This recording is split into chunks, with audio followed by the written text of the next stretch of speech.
What's up, guys? Luca here. Luca Teal, yes, the Ashen one, the Ashen Lucario, the Ashen Luca. It's me. I'm here for another episode of Scumcast.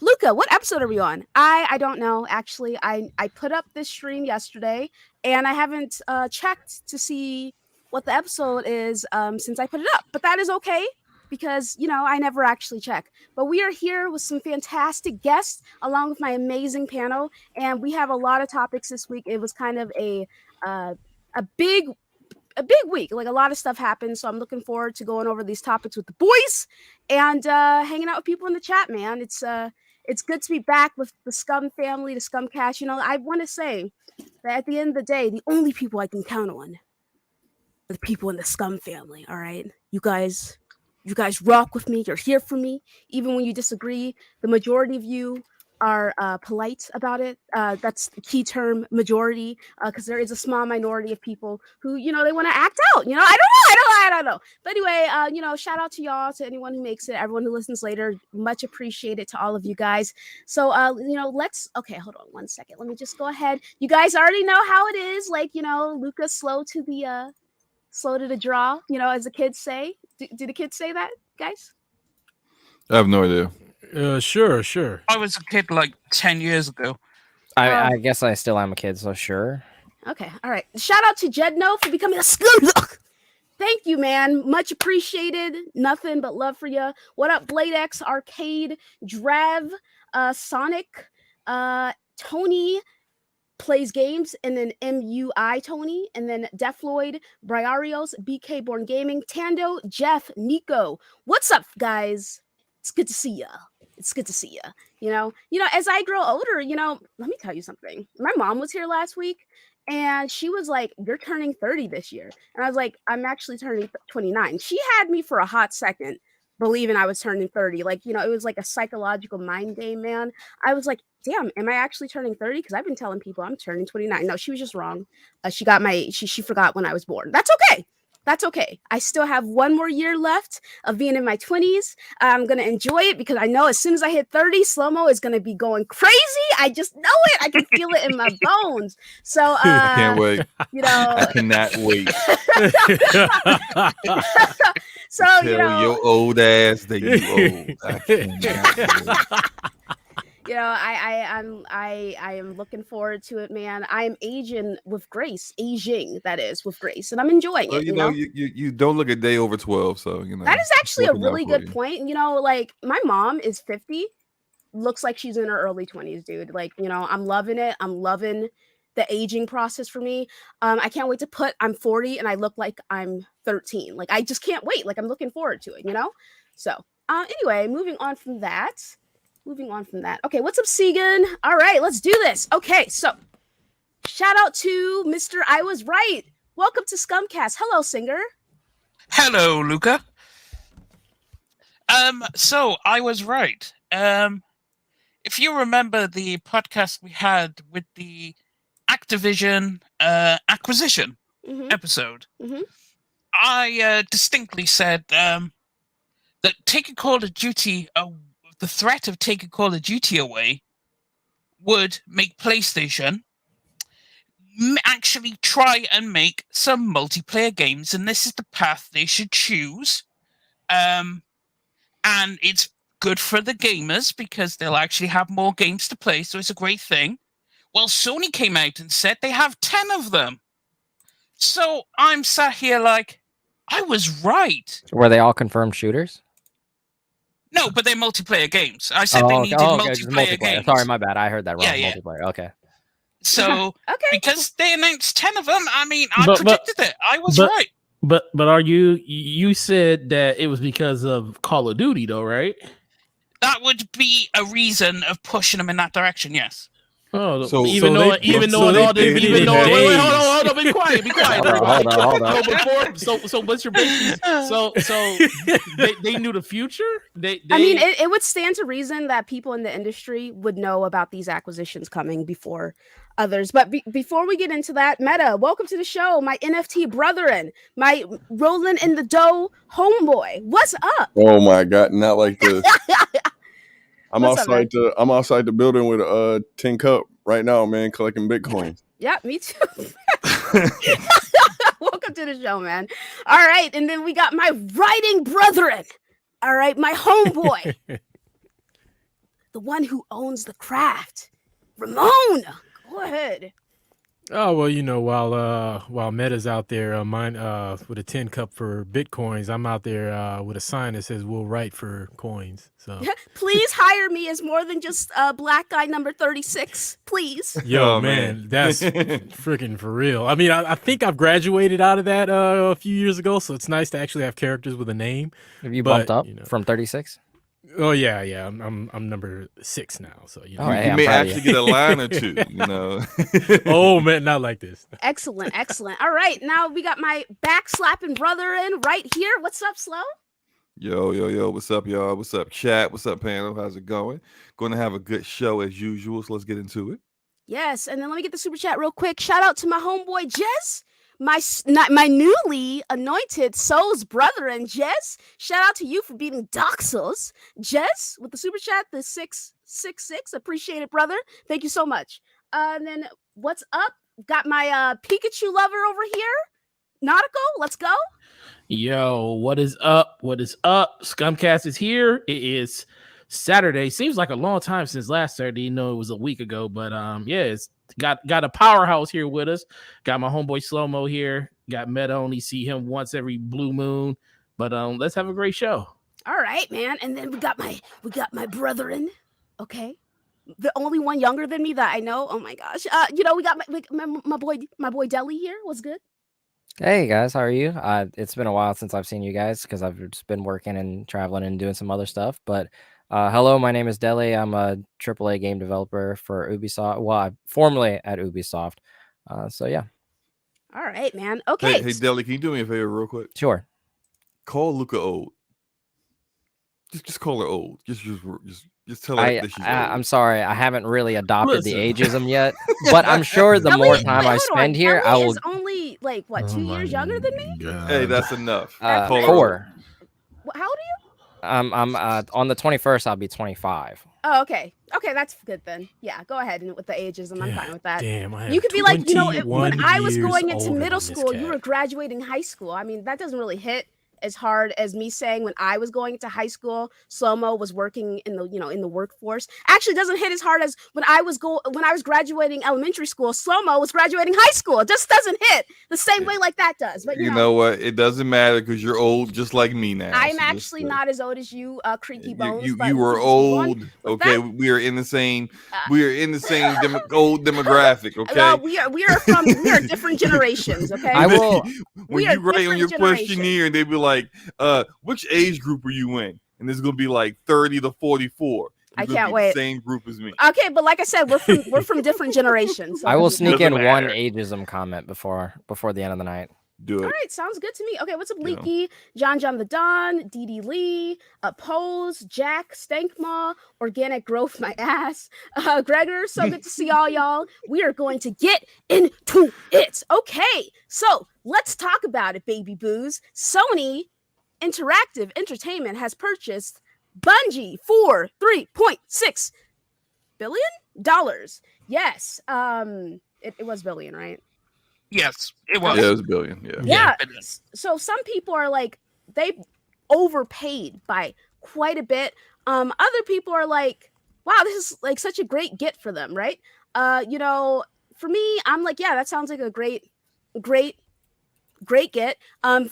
When this news was first announced, I was a little confused. I was like, what exactly is Sony getting out of this? Because Bungie continues to keep their independence, so to speak. But it turns out Sony purchased Bungie because they plan on making 10 multiplayer games released by Singer 2026. Yes, so they want Bungie for their expertise when it comes to live service, because Bungie has been one of the very few gaming corporations that have been successful throughout the years and has not fallen to the wayside, isn't dead in the water, dust in the wind, Division 2, and can get their content out on time, Warmind. Things are just looking up, man. Just things are looking up. So we're going to talk about this. I talked about it a little bit earlier this week when it happened. We dropped down the information. We discussed all of it. Now I have got my boys here, and we're gonna talk. We're gonna do a little brief cameo from Hoag's Law, because he did a video on this, and I just want to play the small little snippet of his video as well. And yeah, man. So I want to actually, you know what? Let's do that now, and then we can discuss the clip and go from there. A great video, by the way. All right, 1 second. As is. All right, here we go. I got it right here. Let me go ahead and share my screen. All right, share, Chrome tag, share. All right. Just making sure I'm not pulling up the wrong thing. All right, shout out to Hoag's Law. Let's go ahead and hear this. SIE, Sony Interactive Entertainment, Bungie will operate as an independent studio and will continue to publish its content on platforms other than PlayStation. Here I want to take a pause because a number of people have come into my videos or elsewhere on the internet and said, sure, they're saying that right now, but I'd say anything to get $3.6 billion, et cetera, et cetera. This is Sony telling its investors, who it would be very unwise to lie to on a legal basis, that they should be prepared for Bungie to continue to release their content on platforms other than PlayStation. It doesn't completely eliminate the possibility of exclusives or timed exclusives or various other ways that Bungie could operate within the PlayStation ecosystem, but they are telling their investors that this was not the purchase of an exclusive right to Bungie titles, so they should value it accordingly. That's an important part of the story. Okay, so I did want to point that out because we had a very interesting conversation on, shout out to DPS, the DPS boys that are here right now on DPS on Thursday about all of this. And, you know, essentially I feel like Hoag is confirming what all of us said on that night, you know? I just want to know if Somo got something you want to say about this. Were you paying attention, Forte? I was. I just want to know if you. What exactly did Hoag just say that was any different than what I said? Again, no, because you said. What did you say, Slomo? Go ahead, repeat what you said. Because everybody in here didn't check out don't DPS. Remember what I said. This is why you were even having this discussion right now. Because you said so much stuff that doesn't matter. Luke literally just said, "Sounds like he's confirming everything we just said," and you like, "Well, I want to know." Luca, what did you just say? Luca, what did you just say? I mean, I want to know. Are you awake right now? What did Luca just say? No, I mean, I did say that. I did. Yeah. Exactly. Like I said, are you awake right now? Is the question that I had. Go ahead. Continue. That being said, Slomo, you were very adamant. We were like, Sony owns them. So and that's all I was talking about, that part right there. That they're going to be exclusive. You know. Actually, I went back and re-listened to it earlier today. Before I could finish my full thought, Forte jumped down my throat saying I didn't know what I was talking about. No pause. Oh, no, ain't no pausing. No pausing. Ain't no pausing on this. So near the end of our discussion where I said that, like, do I think there is a small chance that Bungie could one day in the far future make an exclusive game for PlayStation? I said, yeah, I do think that's a possibility. But otherwise, the games that they are working on that they haven't announced yet, as well as Destiny, will be multi-platform, continuing as usual. So you still want to live on that limb even after what you just heard? Dude, did you just? Yes, I just heard Hoag say there is still a chance they could be exclusive. Where the fuck are you at? Like, what did you listen to? By who saying it's exclusive? Motherfucker! No, motherfucker! Oh, you cussing out! Oh, you cussing out! No, listen! No, you cussing out! Slomo, our whole argument. No, hold the fuck up! Since you want to fucking cuss at me, let me cuss at you for a second. Hold up! Let's have a conversation here. That whole argument was based on what Bungie would be able to do versus what Sony could make them do. See, okay, what did Hoag just say? No, what did you just hear Hoag say? Bungie literally has control. No. It does not rule out the chance that Bungie, they can have if Bungie makes the decision. That I can see an opportunity one day. I can see an opportunity one day where they could get exclusives. How is that any different? Oh, because you said it's because Sony would make that possibility, and I said no. I did not say that. I said that there is a possibility it can happen. I didn't say Sony would be like kicking in the door, waving in the full form. Hey, yo, you making this exclusive? Wait. Lay down and get down. Like, what are you talking about? I didn't say any of that. Hold on. I mean, listen. Let me go back and listen to it myself. But I feel like I do remember you being a little bit more like, because Sony owns them, Bungie doesn't really have a choice if Sony tells them to do something. Did you not say that? That's what I What remember. I said was traditionally when someone acquires someone, that is how things are. And we said traditionally this isn't the deal that always happens. And once again, I can't finish my entire sentence. Go ahead. I'm be because quiet. Snorte over here keeps cutting me off. Okay. My entire point. Shut the fuck up. How about that? that's what I want you to do. Yeah. Listen, chat. Listen, if you ever want to get on, if you ever want to know when Slow-Mo is tired of you and you get on his nerves, when he starts cussing at you, you have literally reached the apex of how Slow-Mo feels about you. Continue, Slow-Mo. No, I ain't got nothing else to say. There's nothing else I need to say. I thought you were going to say something because you told me. I was, but it's no point. There's no point now. Why isn't there? I'm being quiet, letting you have the floor.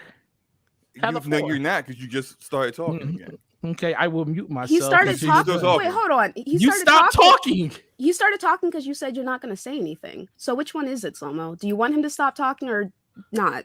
Are we moving on from this particular topic? We can move on. All right. Oh, okay.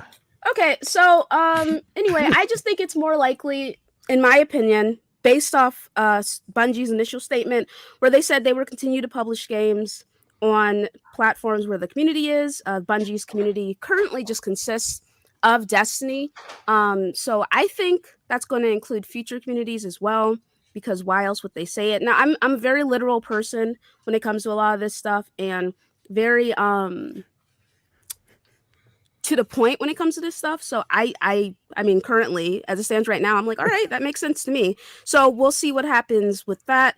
And yeah, I mean, in terms of this, what is that noise in the background? I don't know. I don't know. We lost Deli though. All right. Well, all right. We'll wait for him to come back. But people were saying that Bungie got the best end of the deal, but then after watching Hoag's log video, which you guys should definitely check out, is really interesting. He was like, Sony gets the better end of the deal because they get to parse out some of that money over the next 3 years instead of paying it in bulk. You know what I mean? Oh, you mean the 1.2 billion that comes from the what is it? The retention fund. The retention, yeah. I wasn't aware of that until I think yesterday. I saw something about that yesterday. So that's a smart move. Yeah. Yeah, and then like the thing of it is, right? A lot of people. I mean, I saw a post on Twitter, which Twitter is not where you go for genuine discussion. Facts. Because a lot of the people there, I don't know, they're just very hostile. I don't know why that is, but that's polite. Yeah, there are some people saying that, oh, hi, welcome home. I missed you guys. Love you. Okay. There were some people who were like, this is so embarrassing for Sony. They're so desperate. All this extra shit. And like, I don't know, it just turned into something that it shouldn't have been, because retention pay is just normal when it comes to any sort of acquisition, I've learned. So, I feel like this is like a non-issue overall. And we also found out that Sony wants to, they did say they want to do movies, right? TV shows with Destiny. Yes. And considering how they've already got stuff planned out with like HBO Max, Netflix, they may have something planned with other streaming services as well, but definitely those two are really, really pretty big. I think we can probably see something or see them announce something within the next couple of years. Because if you think that, you make this kind of move, you want to start to try to get as much return your investment as quickly as possible. And if this is part of the reasons why you made the acquisition, and you want to start get moving as quickly as possible, I personally think a Destiny TV show would work, and it would be really, really fire. Just the way Destiny is made and the way you could tell a story. Okay, depending on the budget, though, right? Because it's gonna have to be budget. There's anything science fiction-y, you gonna have to spend some money, right? A lot of it. Game of Thrones money. Yeah, special effects and everything, the supers and all that stuff. Like, to make it feel authentic, you can't just be, you can't CW this thing. Like, remember the live action trailers for like The Taken King and whatnot? and they did some pretty good special effects for that. Yeah, but it's a far cry from doing a commercial, which costs a certain amount of money versus like a TV series where you're going to have budgets that are going to like exceed the cost of that commercial every single episode, and depending on how many episodes you have, may determine how big of a budget and how you can actually like maintain that, or stay under that number that you can. Like we've seen some directors out there and some studios are able to take like limited funds and do something amazing with it regardless, but oftentimes it ends up just every now and then you just go, oh man, that looked terrible. It's real easy to go over budget too. It's so easy to go over budget, and you got producers that's like EPs and producers that's sitting right on set, and you trying to you're behind on all your scenes, and you're gonna go into the next day and yada yada yada, and that bill starts adding up. And you got that crane camera on set that costs like a house every day. What? Oh, go ahead, Singer. Go ahead. I was going to say, I mean, you don't have to do much. Like, you just have to get some crayons for the Titan. Then for the hunter, you just have to make it look good and do nothing. And then for the warlock, get some BMX stuff for armor. No. Like the warlock is the only one you have to spend money on. Hey, Death Singer, how many hours in Destiny do you have? I don't know. We looked it up. It was like 1,600. Cool. All right, continue the slander. Yeah, I would say like it would be probably best for them to focus on the hunter, because the hunter doesn't actually help out the team anyway. So it's like all right. Well, and then I guess I should. I'm really a Destiny player, but I hate them hunters. I love this kind of talk. Go ahead. Wow. Yeah. Anything to say, Nautical? No. Okay. So Nautical is the hunter main in the group. All right. Hurts. So. And yes, I am the Titan main, yes. But okay, so the strategic significance of this acquisition. This is Sony's what is this? Q3 FY 2021 consolidated financial results, that is. Sony speech notes. And they're saying, what did they say? All right, the strategic significance of this acquisition lies not only in obtaining the highly successful Destiny franchise, as well as major new IP that Bungie is currently developing, but also in incorporating into the Sony group the expertise and technology that Bungie has developed in the live game services space. We intend to utilize these strengths when developing game IP at the PlayStation Studios, and as we expand into the live game services arena. Through close collaboration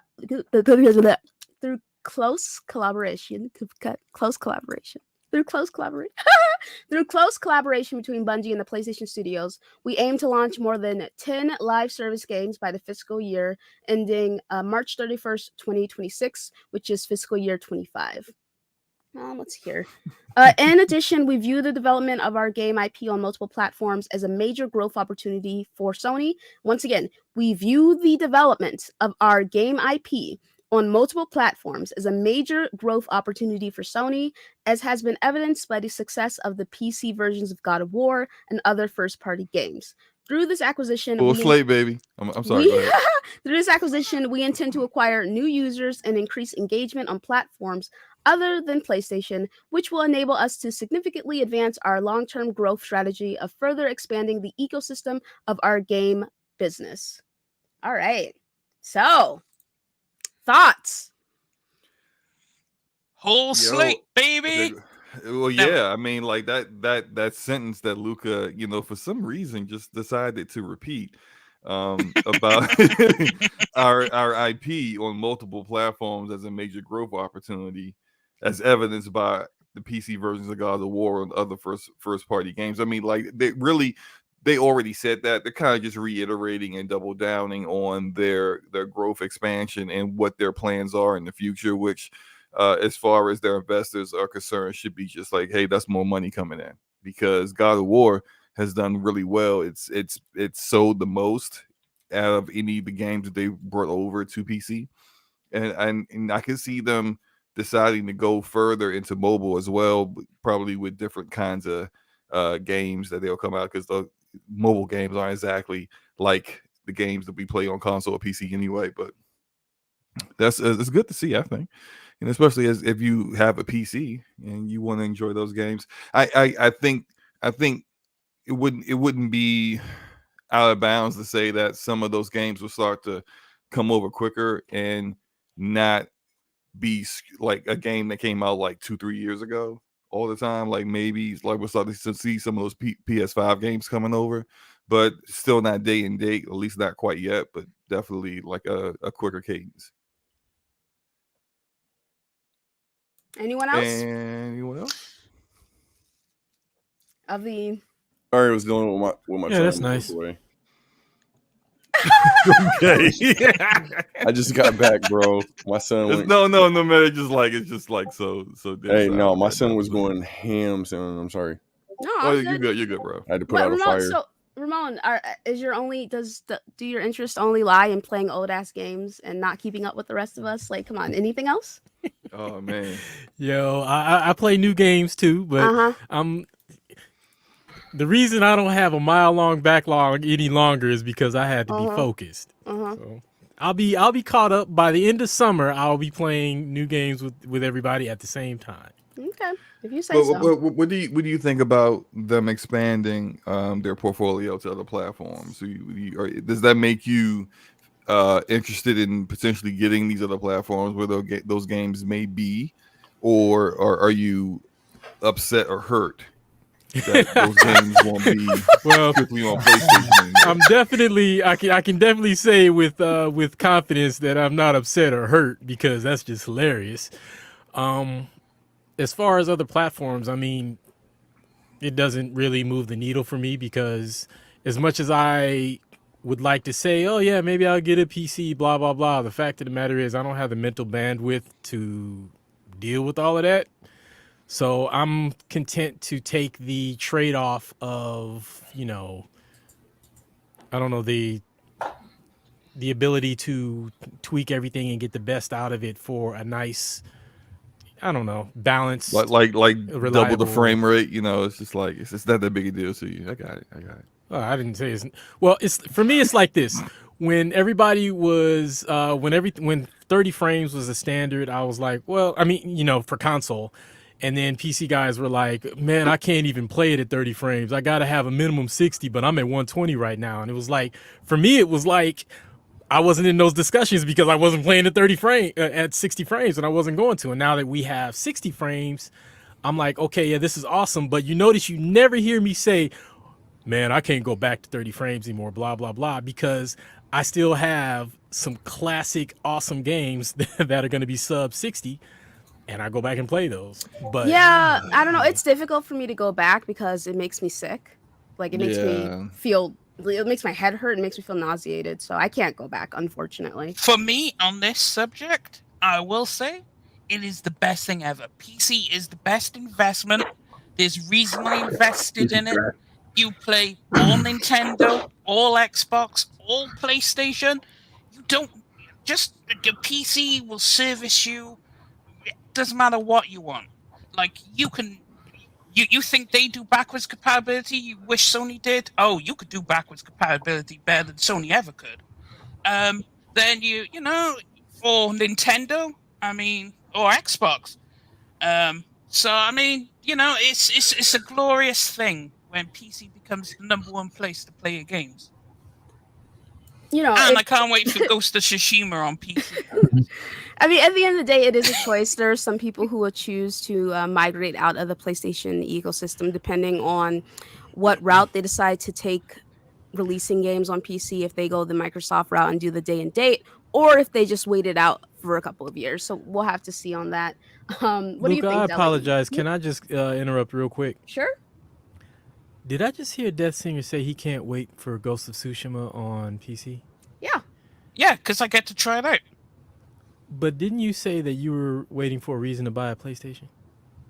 Yeah, one game is not a reason to buy it. Like, I bought a PS4 so late in the gen, like literally just before the PS5 came out, just to play Persona 5. But that's because the console cost me $100. Like, I don't mind paying. I am paying. You could have played Ghost of Tsushima. Yeah, but Ghost at 30. I'm not playing games at 30 again. No. Wait, does Ghost run at 30? On the PS4. It runs at 60 now on PS5. Yeah, but when did I you? have a PS4. So when Yeah. you were playing, when I you were played it on playing PS4. I had no problem with it. He had a PC back then. Yeah. Yeah. And Carry on. Carry on. I mean, Carry for on, honestly, carry I on, don't. carry Does on. frame rate matter in turn-based games? I really don't know. Absolutely. I actually don't think frame rate matters at all in games. I'm going to be honest with you. I don't care. For Okay. frame rate, well, I mean, Like I said, for me, I went from playing Rogue Company back to playing Destiny when Destiny was still at 30 frames, and I was like, oh, I can't do this. So I think it depends on the person. I mean, I was a CS player for the longest time, and okay, so, that like, probably explains it. All right, go ahead. I definitely need all the frames I can get, but I mean, I played The Last Guardian on PlayStation 4, which I think it dipped to like 9 FPS at its lowest. So it was pretty rough. Regardless, pretty and rough. I don't care. So I don't know. I'm able to adjust. Like 60 is amazing, and then I played. I have Mass Effect, and I played the first one at a 120 on my Xbox, and like it's awesome. But I do go back and play some amazing experiences, and they're only available in 30. So I mean, eventually one of these days, somebody will get to working on Bloodborne at 60. So.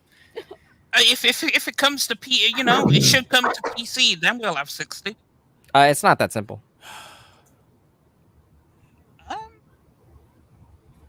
I mean, I don't know. Go ahead. I don't know. The modding community has done some amazing things in the past. They've gotten games to 60, so I don't know. Oh yeah. I got you, but I'm saying it's just not as simple as like just you put it. Oh on no. PC and it just works. I'm on about the modding community on PC. We'll find a way to make that 60. They'll find a way. Well, no, I do agree with Deli that it's not a like one size fits all kind of thing for all games. Like I remember a dev from Insomniac was talking about how they got Spider-Man remastered up to 60 FPS, and they were talking about just like I can't remember exactly everything, but he was saying like it wasn't just simply unlocking the frame rate. There was a lot of other little things they had to do to make sure that it ran smoothly. So I guess it will also kind of depend on like game engines and how that game was implemented that would determine the frame rate, especially if a game was specifically designed to be a certain frame rate. Somebody in chat said that is it not that simple? I mean, nothing is as simple as the way Bloodborne is made. Like the way Bloodborne is made is it's designed for 30 FPS, which means that all the animation timings and everything are like that are designed at 32.6 milliseconds. So if you just put it on PC, like Death Singer says, like it has to be up to the mods. It has to be up to people who actually come in and actually read, animate, and extrapolate, interpolate frame data and stuff like that to just make sure that it's running smoothly. Just porting it to PC is not the one-all be-all solution, which is a lot of the reason why From Software hasn't had which is a lot of the reason why we haven't seen a mainstream like official title of Bloodborne or a 60 FPS patch officially, because again, some devs have to come in and reanimate and redo the frame timings to make sure that everything works specifically in 60 frames. Whereas the original game was designed in 30. The frame timings for 30 are 32.6 milliseconds, and the frame timings for 60 are close to around 14 and a half, which is, it's not as simple as just, we're just going to make the animations run twice as fast, because if we make the animations run twice as fast, hit reg doesn't work, or things get janky, things clip through, potentially things break because if animations are playing faster than normal, then it could be that the damage numbers aren't in sync. So you could actually get the converse effect, whereas you get 60 frames a second and you're actually lagging in the game. It's just not as simple as porting it to PC or just like whatever, which is why Death Singer said that there's a huge modding community, like they'll make it work. But I don't think that's really what we want. We want a game that's actually functional from the ground up, and not just like extra people coming in to do free work. The thing is, I don't see From going back to Bloodborne unless Sony does it themselves. I just don't see it. Or Maybe a Sony will remaster. likely have a support studio or something. You okay, Forte? Oh no, I was doing something. Okay. Yeah, Sony will likely have a support studio do that for them instead of going back to From, who's busy with Elden Ring and maybe whatever else that they are prototyping that they haven't decided to come out with or announce yet. But I think this entire conversation reminds me of how Horizon Zero Dawn launched on PC. If you look at like videos from like Digital Foundry and other sources that dug it deep into the game and its issues, they were talking about how like the game was running at whatever frame rate that you had it set for, but the grass was like locked to 30 FPS. How cutscenes, the lip sync and stuff like that was on 30 FPS as well. So it's like everything looked weird and didn't look natural or right because of these issues. And so like that, they slowly fixed Horizon Zero Dawn to now on PC is freaking amazing. Yeah, like it's in beautiful. the original Horizon on the PlayStation, like you can't change the camera speed, which is something that like you would see functionally across a lot of video games that Sony has produced. But in specifically that game, you can't change the camera speed in the game because the way the FOV rendering and LODs work, if you move faster in like if you adjust the camera to let's say from 5 to 10, if you move faster, the game is set to render at the camera speed that you're moving at 5. If you change it to 10, then you're gonna see pop-ins. You're basically the game's gonna break. It can't render as fast.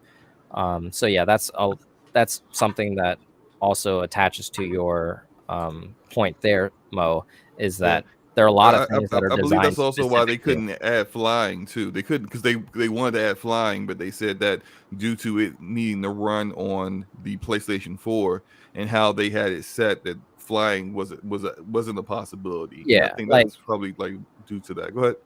Well, yeah, a lot of those games, like so, game design on the hard drive on a hard drive disk HDD is much different than what it will be here in the next oncoming years because the SSD technology.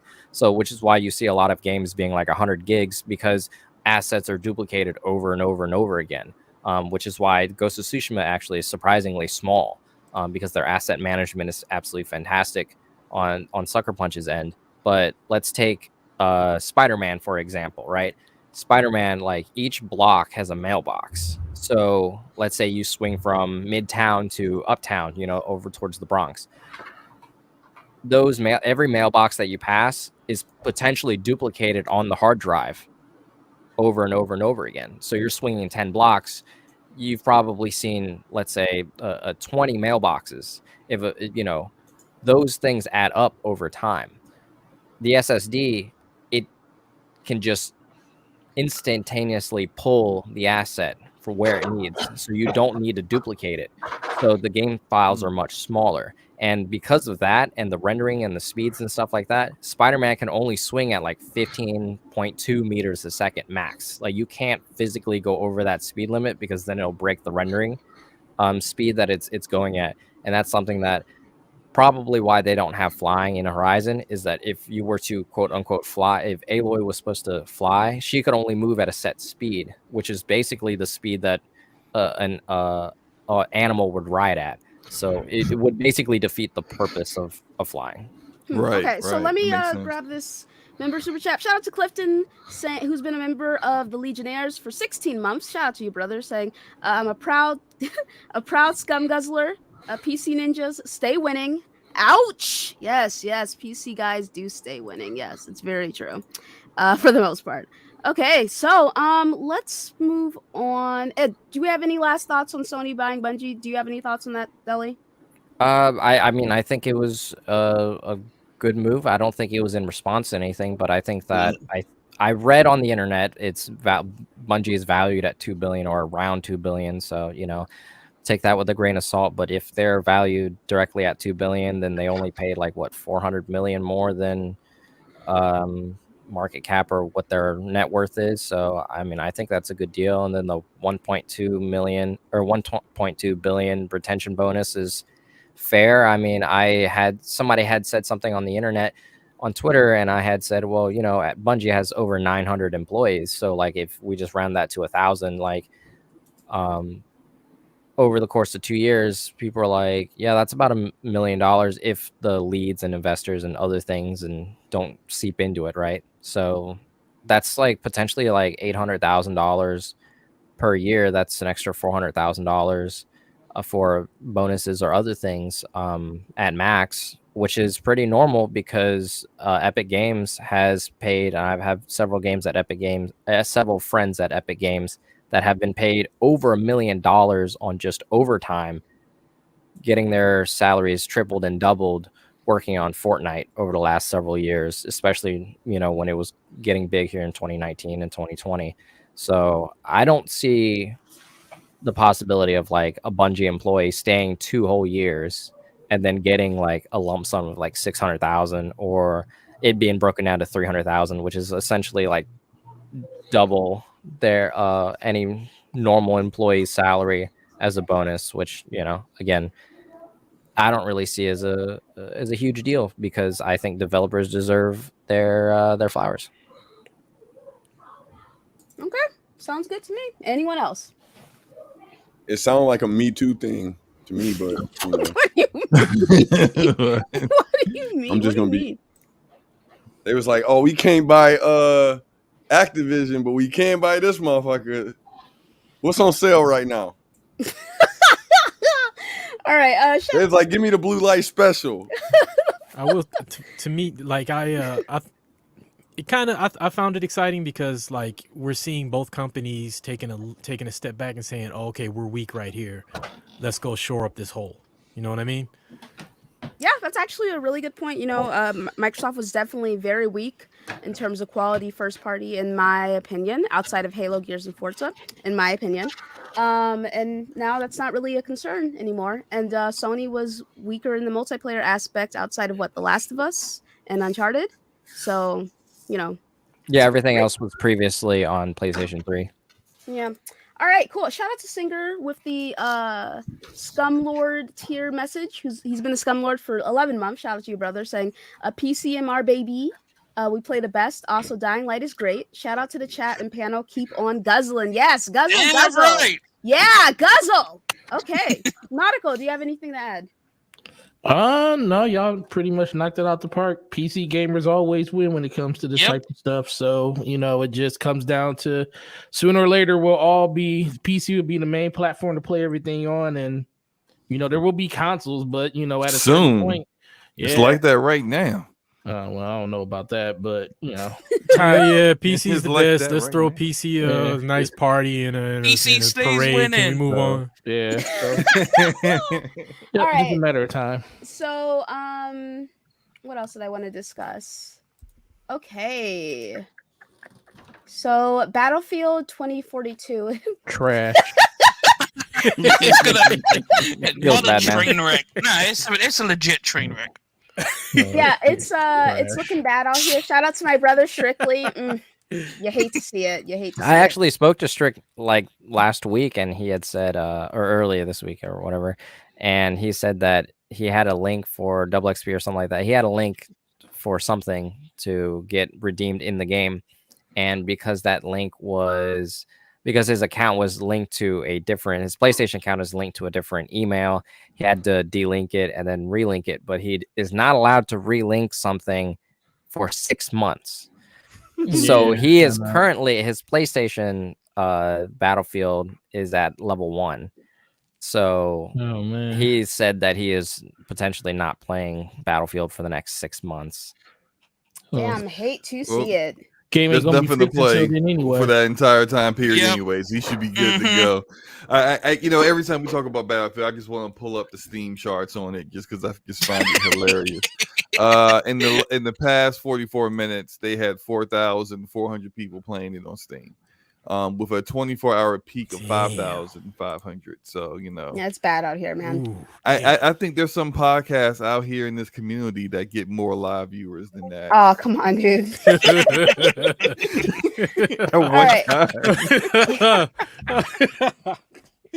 All right, so let's go ahead and go over this Battlefield 2042 official announcement saying, you've waited patiently to hear from us on what we're doing to address the issues with Battlefield 2042 that you have told us about and the direction Waited patiently.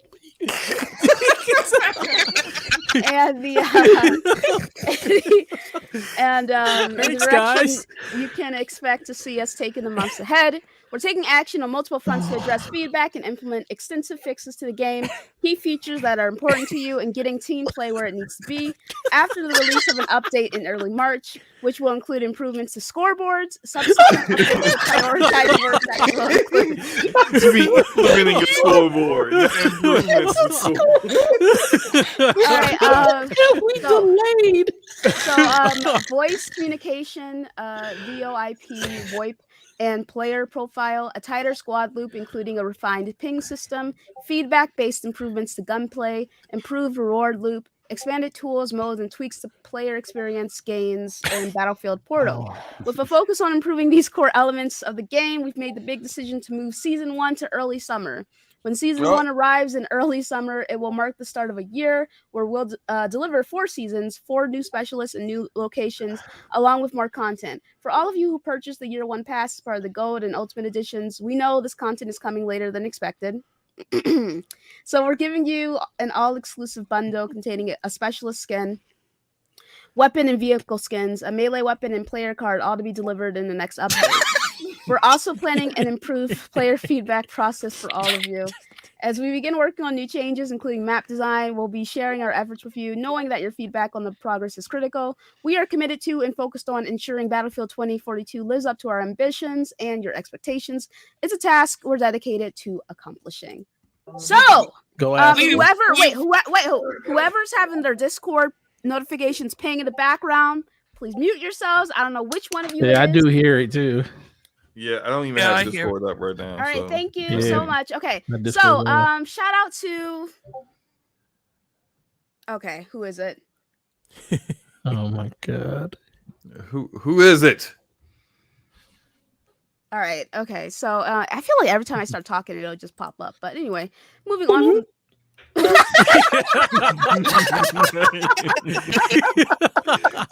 right.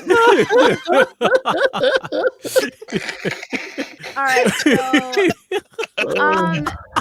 who here thinks that Battlefield 2042 should have been delayed? Raise your hands. I'm raising my hand. Hand raised. Hand raised. Both hands raised. Yeah. I don't even play it in my hands raised. Foot too. Yeah. I just think it's very unfortunate that like me, Slow-Mo, and Taz played it one night, and I stayed up to play that shit too. What a mistake! I should have just gone to bed. Like I was like, like it, I tried to make it fun. I really did. Like we were trying. I mean, I can see the potential there for sure, but like as it stands right now, it's like not ready to be out, and they should have just fucking delayed it. Oh, I think I also had. They talked about their sales figures as well. Hold on, let me go and find that. Oh yeah, we robbed you. Here's some skins. No, they refused to say what the sales figures were. Yeah, that's. Let me see if I can there find was it. something that Andrew Wilson had said. I'm trying to find it. It was pretty funny. It's kind of tough that you spend like $80 on something and then they go, "Well, here's some skins." Here's some skins. Man, they Here's just threw, some skins. man, they threw everybody a French roll and said, "Here." All right, I found it. So, I'm gonna share my screen over here. Share screen. All right. So this has to be worse than Cyberpunk. Oh, I don't know about that. I mean, I think it is worse. Battlefield hasn't been removed off the store yet. So. Well, no, but the fact that this is bad, this is literally the second time that this has happened with this franchise, and it's consistent at this. All right. point. Shout out to me Puppet saying, which is the worst launch, Cyberpunk or Battlefield 2042? Battlefield 2042. No, I have the No, perfect. I think it'd be Cyberpunk. No, I think it's Cyberpunk. I have the perfect answer for this. Cyber 2042. There we go. Yeah, it's bad out here. No, So, man. according to Bravo Intel, EA CFO declines to say how much units I'm sorry, how many units of Battlefield 2042 sold? We sold less units than we thought we would, is all he would say. Yeah, it's bad out here, guys. Like, it's bad. It is bad out they here. thought they were going to finesse people, and They people really were like, no. Listen, they really fucking thought that it was about to be sweet up in here, man. Like, Man. At this point, like, gamers are tired of games releasing buggy and fucking broken. Like, they're sick of that shit, bro. Rightfully so. And I'm happy that gamers are banding together, at least in this aspect, because I hate that shit. I hate it so much. It's like the worst thing ever, in my opinion. Like, only in the gaming space can you pay for a broken fucking product, and then the consumers will get mad at you for pointing out that the product's fucking broken and shouldn't have launched broken. Give them a chance to shut the fuck up. All right? Shut up. They should know better. There's so many games that have launched broken or with major bugs that got major backlash. As an example, Anthem, Andromeda, State of Decay 2. Do you guys remember my State of Decay 2 rant? That rant was glorious. God, what else? Cyberpunk, which was like probably the biggest upset for all of us, right? Like, Dying Light is having some issues with bugs right now. I'm just like, man, like, Battlefield, like, come on, you guys cannot expect to keep getting away with this in this day and age. Like, gamers are tired of this shit, man. For real, look, and look, we called Dying Light 2 launching like this like a month ago. We were like, yo, how come they haven't shown any gameplay from the consoles yet? And here's why. Because you do a mission and you go back to go find the NPC to turn the mission in, and the NPC is nowhere to be found. Where'd you go? I will specify that is a problem we haven't really come across PC. The day one patch fixed everything. We haven't run into nothing. We've been playing co-op. So yeah. Well, apparently the fix to that because troubleshoot gaming out here for console gamers. The fix for that is to launch co-op. If you launch co-op and someone joins you, then the NPCs just reappear suddenly out of nowhere. And so was there a review embargo for Dying Light 2? Yeah, there was. Yeah. There it is. The thing is, like, I mean, I don't know about the peasant life on consoles, but like everything seems to be running fine. So, peasant life. I don't know about that life anymore. Oh, I don't know what it feels like. So you climbed out of the mud and then now you're just down there. Okay, I see the kind of person you are. Glorious mountain and I get it. Share the wealth, buddy. Yeah, man. Wait, you guys are the only ones saying Dying Light 2 got a lot of bugs. Okay. I don't know about that, man. I've been hearing. Well, I think it's a lot of people. It might just be this community because there's a lot of people that's buying that game still and ain't even said nothing. I know people ain't buying Battlefield because that game buggy. This game, it's like people aren't even really talking about. Like I didn't sold so many copies of that, and people are just like, "Yeah, man, I've been watching people play it, and it's really, really good, and I want to buy it." All right, so I've seen videos from people outside of this community that have talked about it. Well, I mean, yeah, but you got to think. I mean, people that are making videos and doing stuff like that, they're not your normal consumer. Okay, so what is your name? Darth Starkiller, your statement is factually incorrect, as you can see here. We are not the only ones discussing Dying Light 2 having bugs. Maybe you haven't seen it. I'm assuming you're not on Twitter. So you just haven't had the chance to see this. But as you can see, there's been multiple articles by Windows Central, IGN, Tech Radar discussing Dying Light 2's bugs. Also, Dying Light 2 received lower review scores because of the bugs. So I can't wait to see Angry Joe. That's tough. Listen, man, it is what it is, but like I said, it's just factually incorrect, your statement. So just because, okay, how do I say it?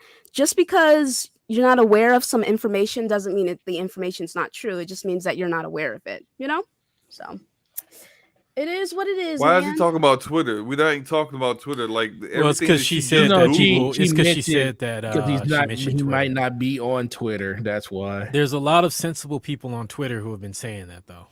Yeah, but I mean, I don't even follow without crazy Twitter, people. I mean, she plus just you can showed wait. you articles from actual other Well, no, outside he just games media. I think he was just responding to the fact that he said Twitter before she started putting the articles on the screen.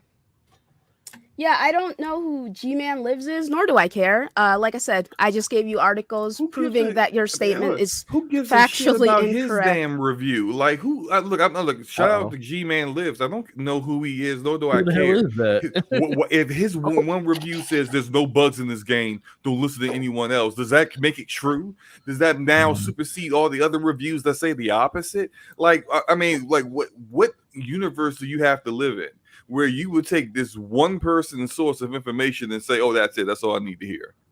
Everything else, everyone else is saying must be completely wrong. No, because bias is what G-Man it's called. Live says differently. Shout out to Damon. What's up, Okay. man? What's up?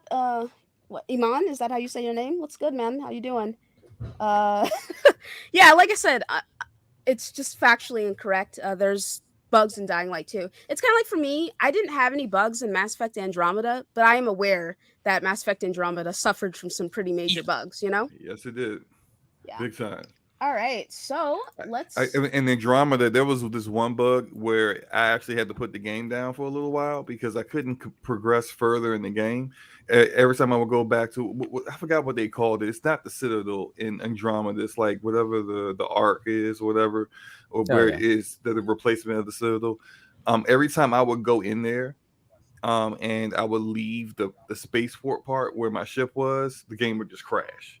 And it's like I had to like every time I would walk into the big open area, crash immediately. And I made the mistake of only having one game save, which is, you know, like seriously, like come on, like no one does that. But that's the mistake I made. Regardless, it shouldn't be a problem.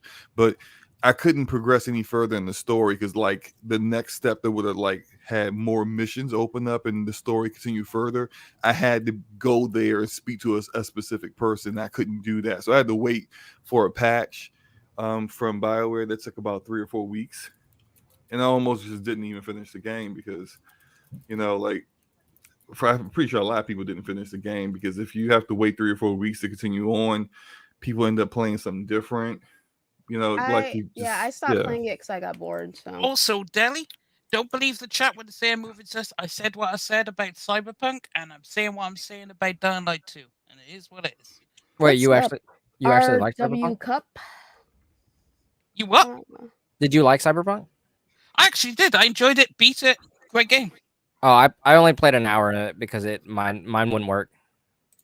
Yeah, I played 50 hours of it, and I enjoyed my time in there. I did actually end up posting some bugs that I had myself. That shit was hysterical. I'm not gonna fucking lie, dude. My bugs were dumb, bro. But like, you know, overall, we all are aware that Cyberpunk had some pretty game-breaking bugs. Yeah, I mean, I beat Cyberpunk. I think it's got a good story. It's not as good as what people wanted it to be. I think it's all right. It's an all right game. But yeah, those bugs are pretty bad, especially if you played it on consoles. Especially if you played it on like last gen consoles, then you were in for a major bad time. I played it on PC where it wasn't as bad, but performance was just like all over the place. It had this weird thing going on where whenever I would start the game, I would start out at a specific frame rate, and then over time it was slowly get lower to the point where it was unplayable, and then I would have to like kill the game and restart it. Also, Dying Light 2 is nowhere near on that level, because if you saw the record number of players that was playing that day one when it launched on Steam, like the concurrent players, like, and it is very well reviewed. So I don't know what the console experience is like, but it's evident the PC experience is a lot better, I guess. Given that so many people are playing it, like, it is massive. So. I just want to mention that my lungs almost folded laughing when Luca posted that video of her watching that little car trying to park, and it was just, you guys know the video. Dude, it was bad. It was Dude, bad. I was almost giggling. went blind laughing. Like I hadn't really laughed that hard. There was another one where someone was riding a motorcycle. They crashed. the motorcycle, and then suddenly all they could see was their arms and their legs, and they were flying upward, and the map was just diminishing, and they were just flying up into the sky. It was the most hilarious thing I'd ever seen. Yeah, Some of those cyberpunk bugs, man. I think the funniest one I saw was when like a guy was running and a car pulled up to him, and then the car threw a motorcycle at him. Like you see a motorcycle just come out of the car and hit him direct. I mean, I was in tears laughing at that. That was so funny. Oh, I saw one. Someone was driving in a car, and an NPC, while he was speeding down the road, an NPC walked up and got in the car while he was speeding down the highway. But real quick, so Singer, can you please? I'm assuming Singer's the only one who's played Dying Light 2. Yeah, I haven't played it. All right, Singer, if you could just talk about your experience with the game so far. All right, so I'll start with the basics. The visuals, nice, beautiful. It's a vast upgrade over the first game. It runs smooth. You have to play around in the settings a bit if you want to make it to what you want. The story is I'm really invested into the story. Like the story is really good in that game. The combat is a lot better. There's a lot more upgrades to the weapons. Obviously, there's no guns in the game to speak of, but there's a reason for that, and they explain it very well. So it all makes sense. Like it's not just something they pulled out their ass. The factions are good.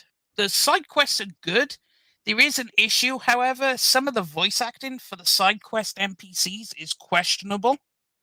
So some of it is like, are you supposed to be happy in this situation? But apart from that, overall, it is a very solid experience. If you have it on PC, I suggest playing it. The co-op is smooth, and the co-op is a bundle of laughs. If you have friends, play the game with friends when you get the chance. All progress carries over. So if you join your friend's game, that's good. Damn, that's good to hear. You find items, you do quests, you unlock things. It carries over to your personal game. Is there crossplay for that? I wish more games had stuff like that. You know. Yeah. No, there's no crossplay yet. You can only co-op with people on the same platform. It's coming. Is that planned? Yeah, it is planned. Yeah, it is planned according to Techland. Yeah, maybe I'll check it out in a couple months if there's like nothing else to play. I'll play it with Taz or something. The best part is that they've improved the parkour. Like running around the city is so much fun. Like I haven't touched the streets in like the only time I touch the streets is just like to talk to an NPC, or if you have to go down there, because it's just so much fun running from place to place. The upgrades you get to the city are amazing. The choices actually do make a difference in some regards. So there's some choices, obviously it says it affects something, but it doesn't really. But overall, the quest structure is really good as well. Ties nicely in with the story. It doesn't force you to do anything. Like it literally just opens the world and you just do what you want. You don't want to do the main quest, don't do the main quest. You can run all over the place. There's a whole bunch of things to do. There's some stuff you can only do at night. Nighttime is scary. Be warned. Like, there is nothing more terrifying than just wandering down a street. You jumping across from rooftop to rooftop. You open the door and there's just this room full of zombies. And they will run after you. Like, the AI is good. Like, the AI won't... Just because you're jumping across buildings don't mean they won't follow you. They will climb up that building and follow you. So, and also loot everything, because the loot is actually good in the game. It makes sense. If you conquer a hard area, you get good loot, which makes sense. Sounds like you're having a lot of fun. How many hours do you have in it? I have about 10, I guess. It's pretty good, man. Pretty good. And you're on PC, right? Yes. All right. And what's your card and stuff? Me, 1080 Ti. Sweet. All right. Thank you so much. Oh, yeah. And what are you running it at? Your settings. I'm running it currently at 1440 at 60, but that's because I want the high textures and stuff. I can play around with it, but I want higher textures and whatnot. Cool. So. All right. Thank you so much for your insight on the game. All right. So we're going to talk about... Okay. So listen, I just want to preface this by saying that I have about 71 hours in Halo Infinite's multiplayer.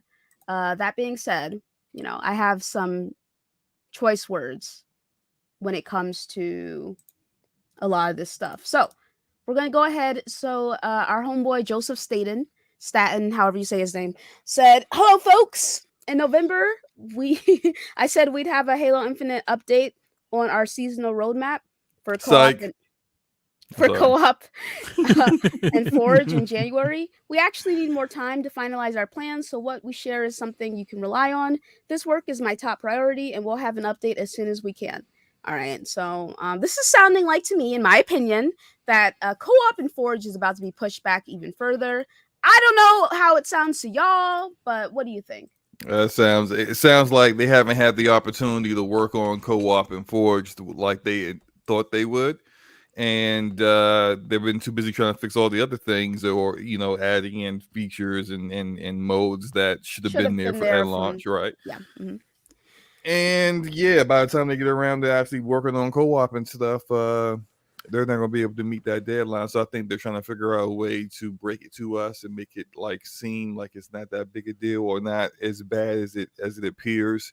And they just haven't been able to even give us a timetable on that, considering that they completely missed their deadline of January for that. So This is exactly what I said.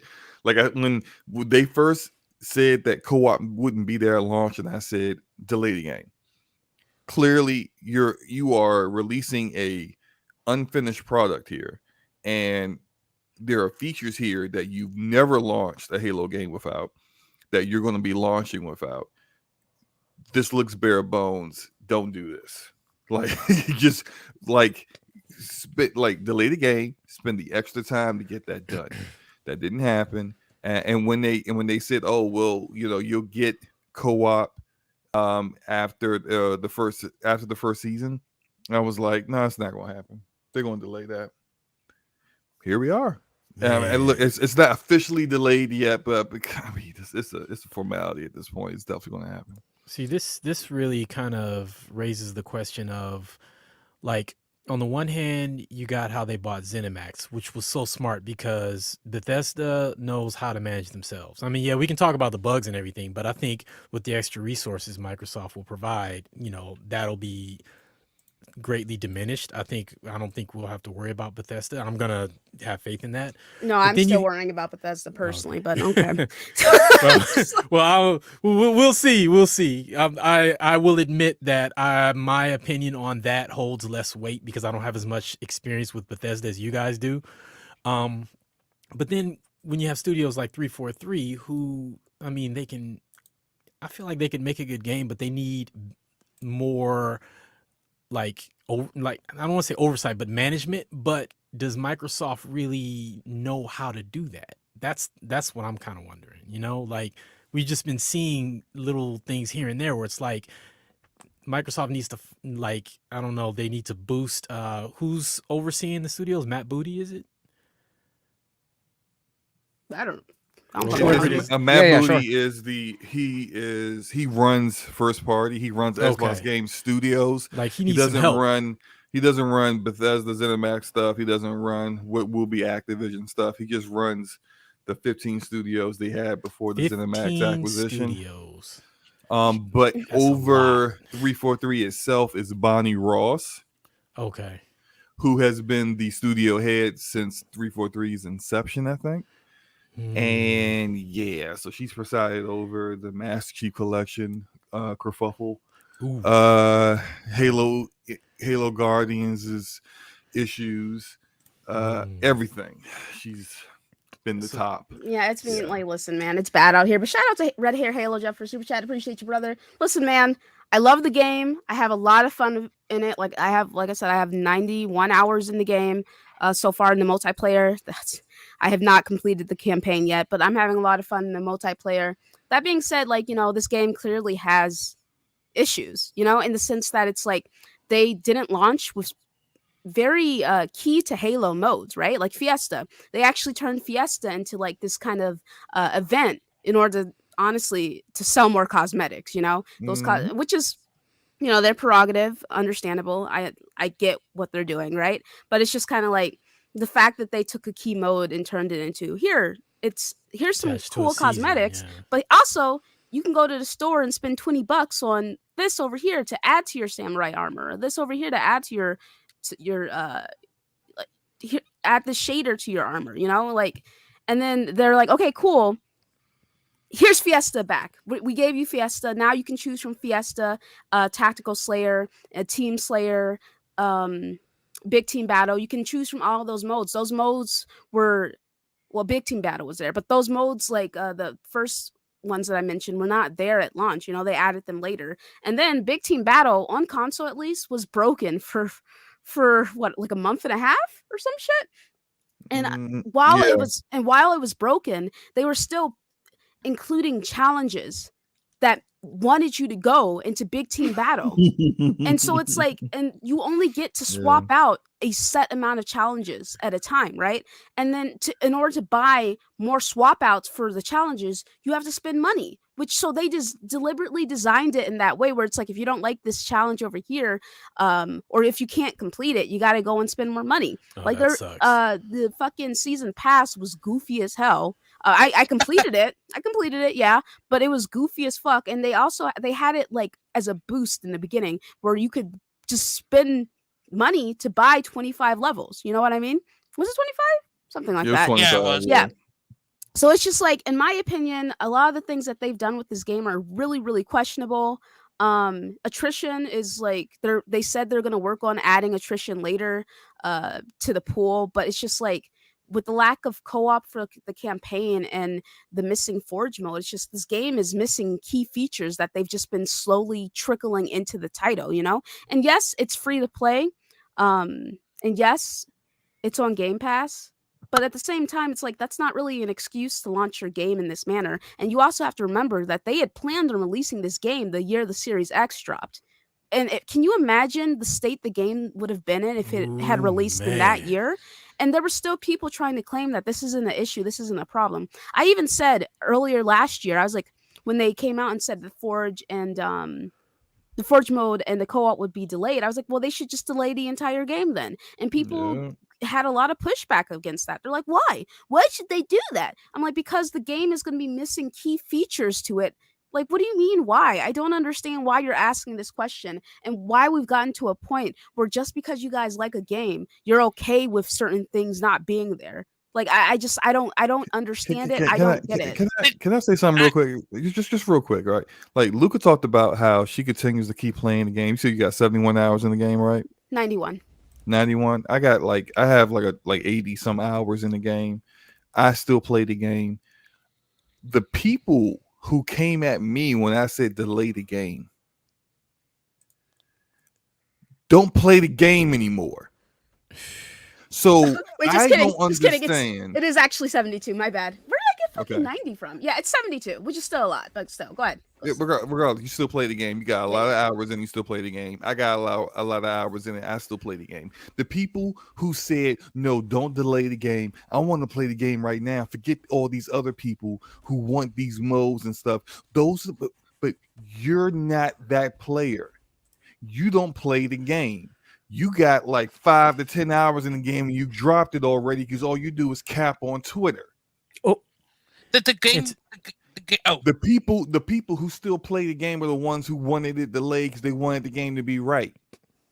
And to add to that, I saw so many people saying if you were really a Halo fan, you wouldn't be tripping on what it looked like and that it's gonna release now, blah blah. And I'm like, yeah, and them chumps don't play the game either. I don't think they play games at all. Anybody who would say that, I question if they actually even play games. All right, that gameplay, fun, fire. 2-3 have no idea what they're doing with the game, but I did buy the 25 level boost on the pass. I did that. It is what it is. Fire me. But you know, it's yeah, they have no idea what they're doing, and you know, someone needs to kick them at the ass and say, yo, you need to start getting on top of this shit. Otherwise, people are, they're gonna be fed up of waiting for these features. Yeah, I mean, like I said, it's very solid in a lot of ways, Mhm. and it has issues in others. Like, don't get us started on the desync issues, aka let's get started on the desync issue. Slow-mo, you there? No? Okay. Well, I'm here. there are moments where it's like we're playing the game and it's like, I swear to God, I hit this guy in the fucking back. Somehow he turned around and he turned around and murdered me. And it's just like, yo. And then when you watch the clip back, it's like the hit didn't even register. It's like you did nothing to him. So it's just like, bro, what the fuck is going on? The sword's supposed to have a lock on. I lunged at the person, completely missed. And I was like, hold on a second. Yo, that's supposed to be a kill, yo. I ran at your face with the sword and it missed.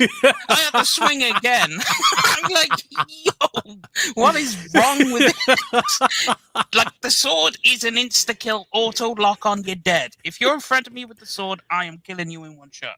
I am not missing. The game is not supposed to miss. Here we are. So it's like, for me, I'm just kind of like, man... Did you see what John the Don just said? John the Don said Malos are the pats on the head or back in Halo. Literally though. Okay, I'll play the clip. You'll find that clip where the guy put like 2 magazines into a dude with the battle rifle, meleeed him, hit him with a grenade. I mean, this guy was the Terminator. He was not dying. It was just like, yo, what is happening here? Yeah, it was like bad, 40 dude. seconds to kill that guy, yo. All right, okay, I think it's this one right here. Yeah, we'll play this clip. Give me 1 second to share my screen. To give you guys an example. All right.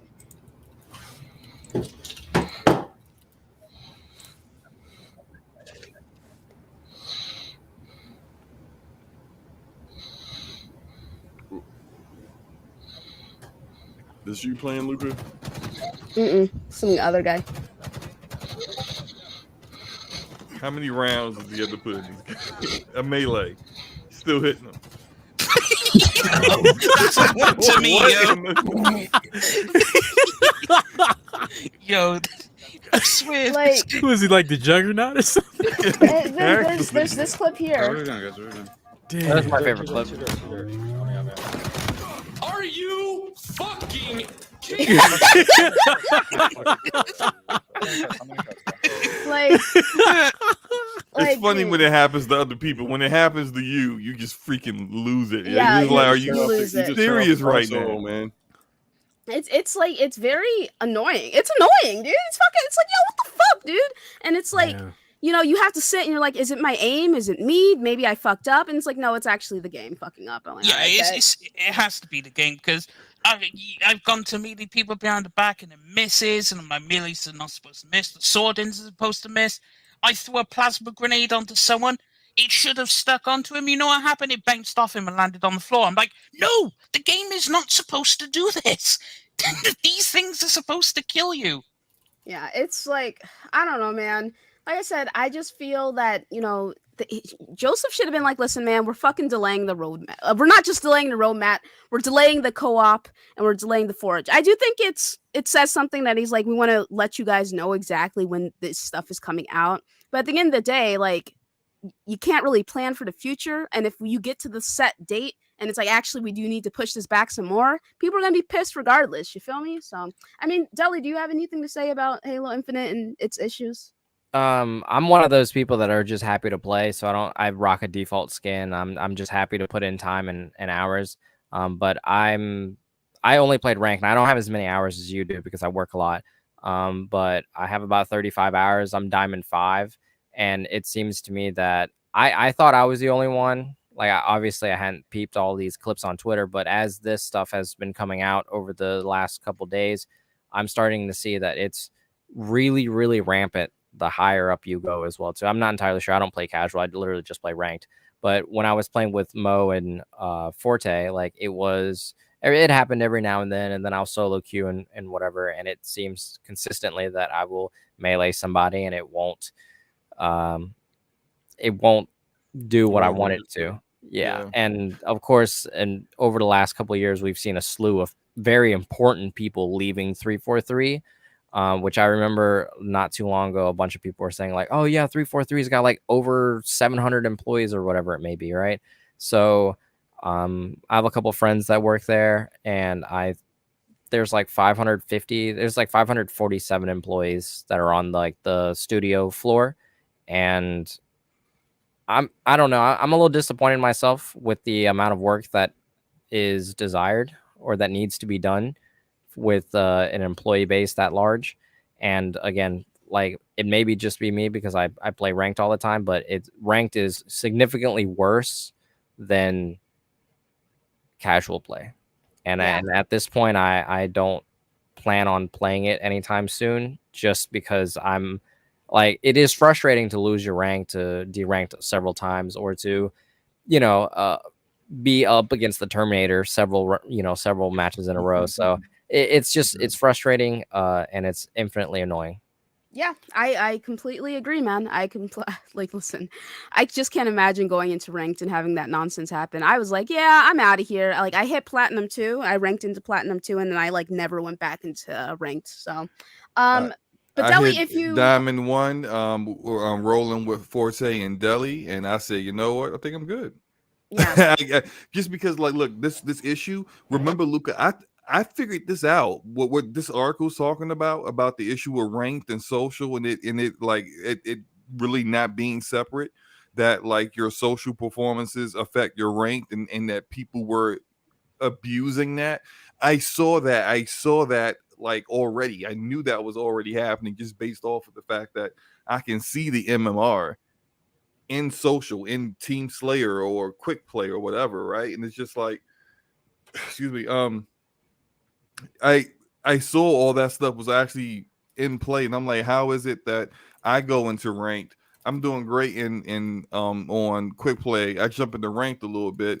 At the time, I was like platinum 4, and then I'm going up against like Onyx and two diamond 6s. Like, huh?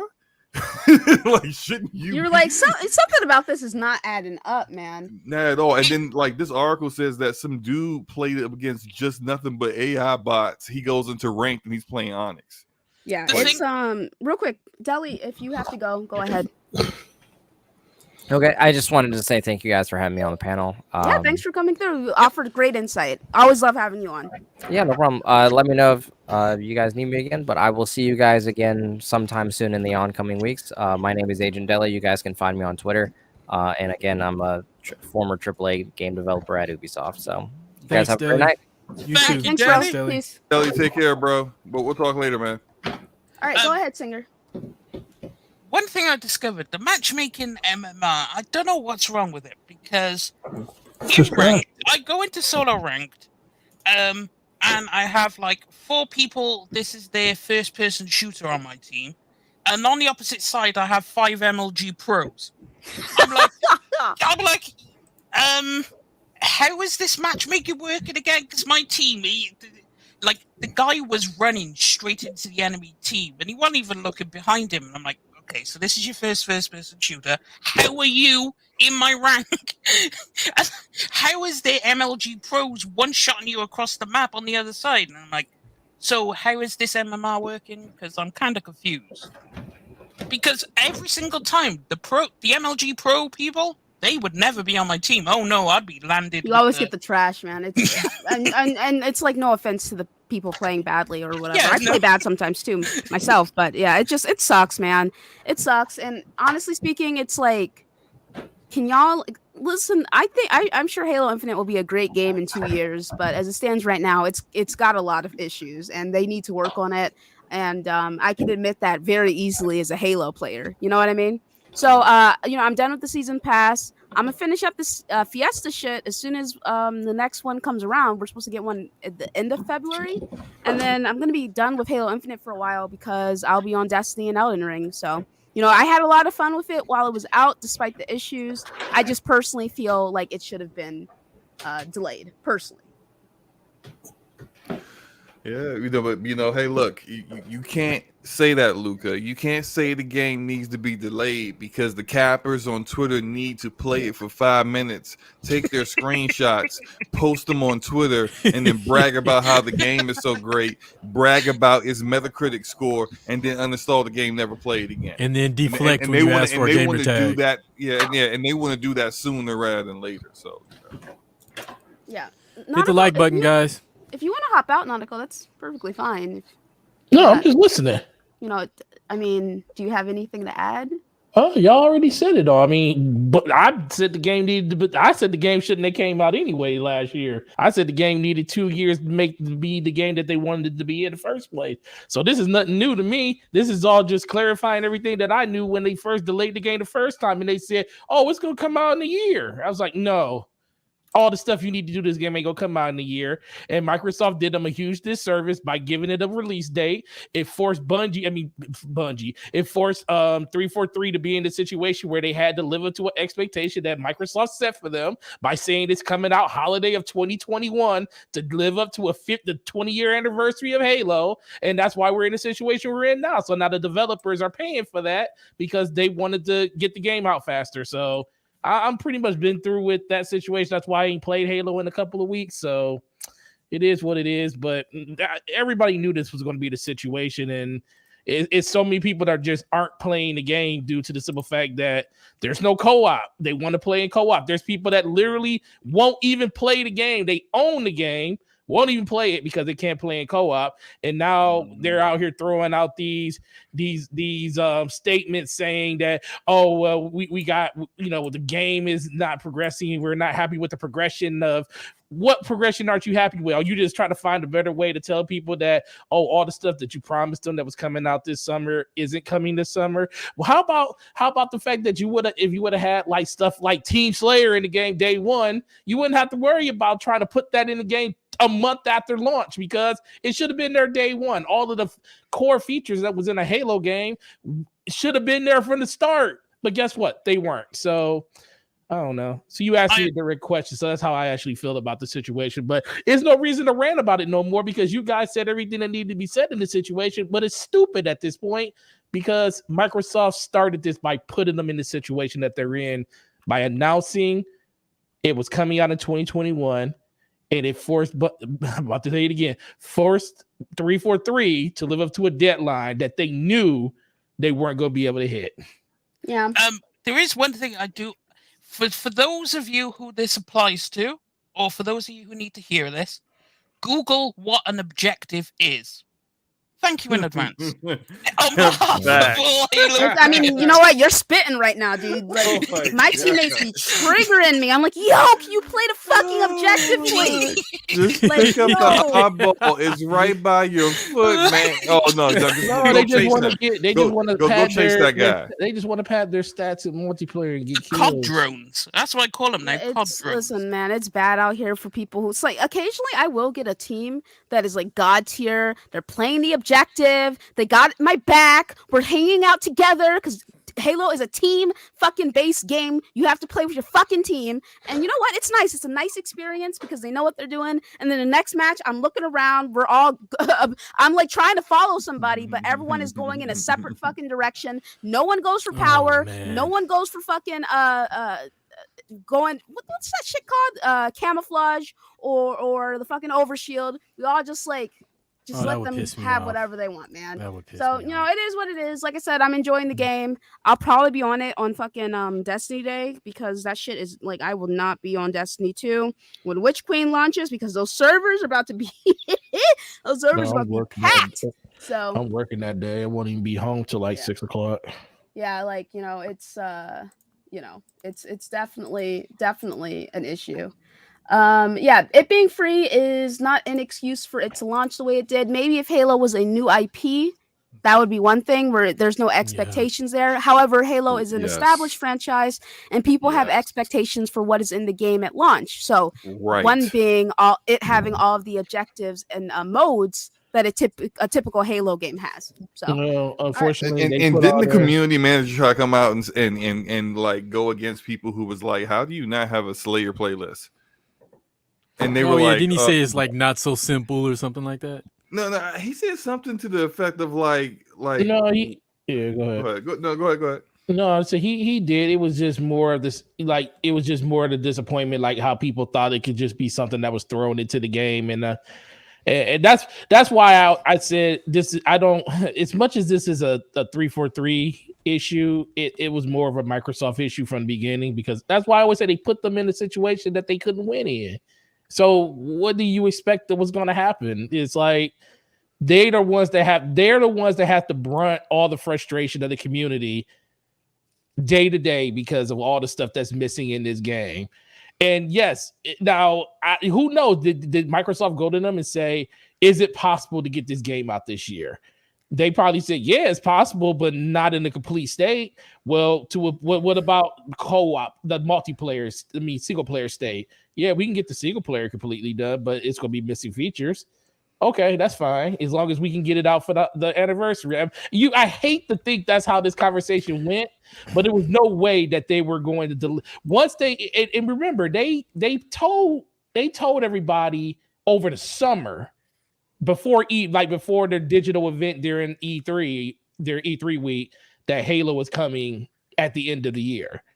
And it was just a disservice from there on out. So like when the CMs come out and they start damage controlling for the game and stuff, I mean, I only look at it, them just trying to defend, their developers, defend their company when it comes to 343 and stuff in their development house. But it all starts from the top, and I don't see enough people being upset at, Microsoft has done a lot of great things over the course of the last year, but I don't see enough people upset at Microsoft for this, because this is your number one blockbuster billion-dollar IP, and you basically just disrespected it. And that's pretty much all you can really say about it at this point.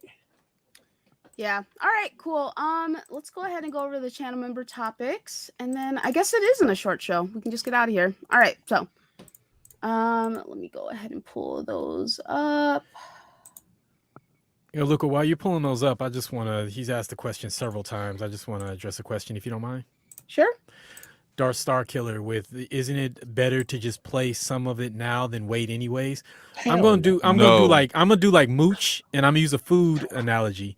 That's like you order burger, fries, and a drink, and they tell you, well, your drink is ready, but it's gonna be another half hour for your burger, and then another 45 minutes after that for your fries. It's like, I want the meal, man. Like I don't want a piecemeal experience. Right. Better that they delayed it, put their best foot forward, and gave you everything that was base to the game to begin with. You never want to half step into something like this. You can't half step. Yeah, I feel like I've already answered this. The answer is no. It would have been better for them to delay the game and all of it to come out. That way, people would not be complaining about basic shit like the game missing Team Slayer and the game having issues with progression. Like those are very basic concerns that people had, So no, I don't think that it's better for us to play it now and then get the rest later with an established franchise. It's not okay, in my opinion. You are free to disagree, but I don't think it's okay. All right, so okay, so thoughts on the Joe Rogan and The Rock controversy. So Joe Rogan has been facing some backlash because Spotify offered him a 100+ million deal. And there were some people who were like, why does Joe Rogan get this kind of deal? Joe Rogan pushes misinformation. Joe Rogan has said all these things about the COVID and the vaccine, all this stuff or whatever, right? So there was like some I hate to say it, I'm going to be very honest with you, some musicians I've never fucking heard of before came out and stated that they would they had an issue with them keeping Joe Rogan on the platform, and that they would be removing their own content if Spotify does not get rid of him. Some people came out in support of Joe Rogan. One of those people was The Rock. The Rock was like, yeah, man, listen, I listened to your explanation video, because Joe Rogan did do an explanation video where he was explaining the doctors that he had. Because essentially he had doctors who came on and offered a different perspective than what is being pushed by like mass media, essentially, right? So people took that and they're just like, he's spreading misinformation, blah, blah, blah, all this stuff, right? Now, my thing is, like, I feel like I am one of the few people who's just kind of like, at the end of the day, there are people who listen to Joe Rogan. It's their prerogative to listen to him or listen to anyone. My thing is, I think that you should do your own information, or you should look up your own information when it comes to anything in this world, right? You shouldn't just take what someone is saying at face value. And if he has subscribers or supporters who take the things that he says at face value, I mean, that's on them. So, okay. And like, oh, well, like, it's whatever. So like I said, The Rock came out in support. Now it's turned into a lot of people on Twitter trying to force Spotify to can Joe Rogan, and in doing so, some clips have come out where Mr. Rogan over here has used the N-word multiple times. Now there are some, yes. Oh yeah. Yeah, now there are some people who are like, the context in which he's using the N-word, he's quoting people, all that stuff. Now, that's one thing. But there was a comment that he made where he made a joke. Hold on. I will just play it for you guys so you can get the full, like, the full hit, Like, because for me, it's just like, all right, interesting. I am of the belief, and I've been saying this for years now, people want to argue with me about this. This wouldn't be a fucking issue if we just agreed to stop using the N-word in a casual manner. Thank you. Facts. Absolute facts. Well, we're allowed to use it, therefore this person is not allowed to use it. And then, actually, because why are you guys the only ones that, like, it wouldn't be a fucking issue. It's funny. It's funny, and here's some reverse ageism.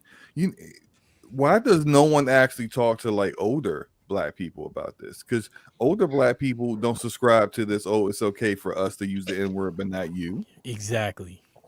That's just our generation and younger that came up with this cockamamie idea that it was okay for us to use the word, but not anyone else. But knowing damn well that you don't say that word in front of your grandparents, your uncles, and a lot of the other relatives anyway. Facts. And you know why you don't say it in front of them, because if you did, they would verbally put you in your place. Yep. I've had that happen before. My grandfather sat me down and talked to me about the use of that word. Yep. And how when he went and fought for this country in World War II and didn't get treated anywhere near as badly as he did in North Carolina over there overseas, come back and to be called the N-word by damn near everybody, to the point where they were trying to get him to sell his own property and stuff. Like, no, like, look, it's everyone. I don't use the word. I understand that there's some people who have a different opinion on it. That's okay, real quick, hold on. What I don't appreciate in Bandai, however you say your fucking name, right?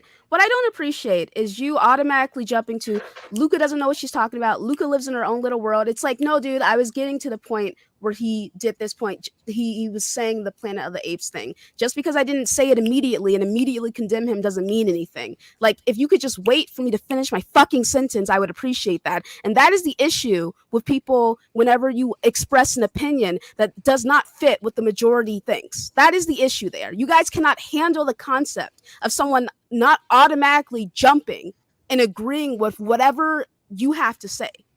That's the issue there. So if you disagree with me, that's fine. But don't be in my chat saying, lives in her own little world. No, I live in fucking reality. I don't live in this world where I automatically just allow my emotions to dictate how I feel about something or what I think about something. I'm like, okay, let me get all this information. Let me get this full context and figure out what's going on. And then we will proceed forward. That's how I approach situations. I'm not I'm not someone who just automatically makes assumptions about anything or anyone, So if you could just, like, you've done this multiple times, which is the only reason I'm addressing this in this manner. If you could just disagree with me without turning it into anything personal, I would appreciate that. You are free to disagree with me, but do not say Luca doesn't know what she's talking about, or I'm sorry, Luca lives in her own little world because, like, please stop doing that. It's not funny, it's not cute, and I'm not okay with it. All right? Now, we're going to play this clip. Because once again, as I was fucking explaining, and you wouldn't let me finish my fucking explanation, I had to give the full story. Fucking goofball. He goes, okay. I goes, is that in a good neighborhood? He's like, oh, yeah. Guy barely speaks English. He takes us there. We get out and we're giggling. Oh, we're going to go see Planet of the Apes. We walk into Planet of the Apes. We walked into Africa, dude. We walked in the door and there was no white people. There was no white people. I did not, nor would I ever say that black people are apes, but it sure fucking sounded like that. And I immediately afterwards said, that's a racist thing to say. Oh, fuck, dude. That's bad. Anyway, there's your example. Yeah, it's pretty bad. Like, I don't understand. Oh, my God. Now, it's one thing to claim that we walked into Planet of the Apes. There were no white people anywhere. We walked into Planet of the Apes. Motherfucker. I ain't trying to say that, but it sound like apes. That's exactly what like. That's exactly what he said. Like, Joe, because that's exactly what you were saying, Joe. And he qualified it by saying there were no white people there. Yes. Wow. So you actually tried to actually make it stick. Damn. Wow. That's bad. Oh, okay. Actually, hold on. I want to clarify. And Bonnie's like, I was talking about you not knowing who those artists were, Luca. Oh, my bad, bro. Well, listen, my God damn. My bad. I was wrong. My bad. Anyway, my point still stands for anyone else who disagrees. She ran this man down for 45 seconds. She dude over she with a publicly car. flogged and she flayed the skin off of that old boy. My bad, bro. I was wrong. And realize that the fist won't stay. Everybody giving Bandy a pound here. You trash. Your whole family trash. Your I did mama not say trash. any of that. But anyways, no. You weren't talking about that? Never mind. Everything I said, I ain't mean it. You're actually a very nice person and a joy to be around. Yeah. I'm sorry I kicked you in the throat, man. You're gonna be all right. Just walk it off. Just walk it bro. off. Anyway, so like I said, I take full responsibility. I was it's incorrect supposed to about be- the assumption there. So I made an assumption, so I actually did what I don't normally It's do. supposed to My be bad, black- bro. It's supposed to be Black History Month. Can we have I no know, violence on the you're- panel? Also, to what Joe Lord Jesus. I mean, can you imagine him sitting there in his computer just listening to this? And He like, God damn. But I wasn't even talking about that. I wasn't talking. about that. Hey, but at least he was but guess what? At least he's respectful enough to let you finish. Yeah, he was like, "What is this bitch talking about?" Anyway, my We didn't bad, have I no was wrong. choice but to wait. He said, I just want know. to see where this is going. But yeah, anyway, so the Called him a fucking goofball. Yeah. At the very end, you said, I Yeah, can't- yo, on the real, we need to super chat in Bandy. yeah, he's still okay, anyway, my bad. I am so sorry. He said she went in my ass over Neil Young. I don't know who that is, but my bad. I'm sorry. Anyway, It's part of the problem. yeah. despite all this, there's a reason he won't get removed. Because Well, yeah, when I mean, we know. when you pull in 11 million an episode, Yeah. drop 5 episodes a week, Spotify ain't getting rid of you. No, it doesn't matter what you do. You can He use makes the too much N-word money. as Isn't many. He the- makes more Yeah. money for them than the artist that left. Isn't Yeah, he the exactly. biggest podcast in the world? Doesn't he have like the most subscribers to any podcast? Like, I think period? he had like 250 million on YouTube before he moved over Good to grief. Spotify. Wait a yeah. minute, 250 million? I can't remember what his That's numbers were. No, No, because a like I lot. think that the biggest person No, on that was- YouTube is PewDiePie. He's at like yeah, no. That was 100 200. or something. I mean, I don't know. That was 250 million downloads for his episodes. My bad. Okay. yeah, I got the Downloads, numbers okay, confused. yeah. Yeah. I I thought was I gonna saw say that's something that almost said the whole US. He's got the most successful podcast there is. So yeah, like look, this just goes to show these Okay. corporations don't care about anything or anyone. they do not care about racism, even though every time there's Black History Month, they will, have a little statement to say act like they do. But wait, slow mo. I'm sorry. Choices that actually would show that you do care about racism. You're gonna rely on that green. I gotta jump in real fast, slow mo. It's gonna be real quick. Shout out to Eric Jackson for that meme on Twitter with William Dafoe, and it's like corporations on Black History Month. He's like, I'm something of a Negro myself. Yeah, it's like I hate how commercialized it is. But okay, so The Rock said this. He said, "Great stuff here, brother. Perfectly articulated. Looking forward to one day coming on and breaking out the tequila with you." Initially, when it came to Joe Rogan's response about them pushing him back for the COVID stuff, right? Now, unfortunately, or not. You know what? I will say, unfortunately, someone hit up The Rock and was just like, what did they say? I have to get it exactly. So The Rock retracted his statement with Joe Rogan after people pointed out that Joe Rogan had said multiple racist things, or had used the N-word multiple times. Now I'm laughing because it gets worse from here. Like, it just fucking gets worse from here. All right, so that happened. Hold on. Let's see here. Let me see if I can find The Rock and his full statement. Where he was essentially like, "I stand with you, brother," or some shit. Like, I don't know. Hold on. Can anyone find this Rock statement? I'll try. I didn't know that. I should have kept it on my computer because I Googled it too. Yeah, I had it earlier. Now it's like fucking gone, bro. Like, this is bullshit. Oh, here it is. Okay. So The Rock said, "Dear Don Winslow, thank you so much for this. I hear you as well as everyone here, 100%. I was not aware of his N-word use prior to my comments, but now I've become educated to his complete narrative. It's a learning moment for me. Mahalo, brother, and have a great and productive weekend," right? So The Rock says this. People that on the anti-SJW side are pissed at him for retracting his statement. And, when it comes to social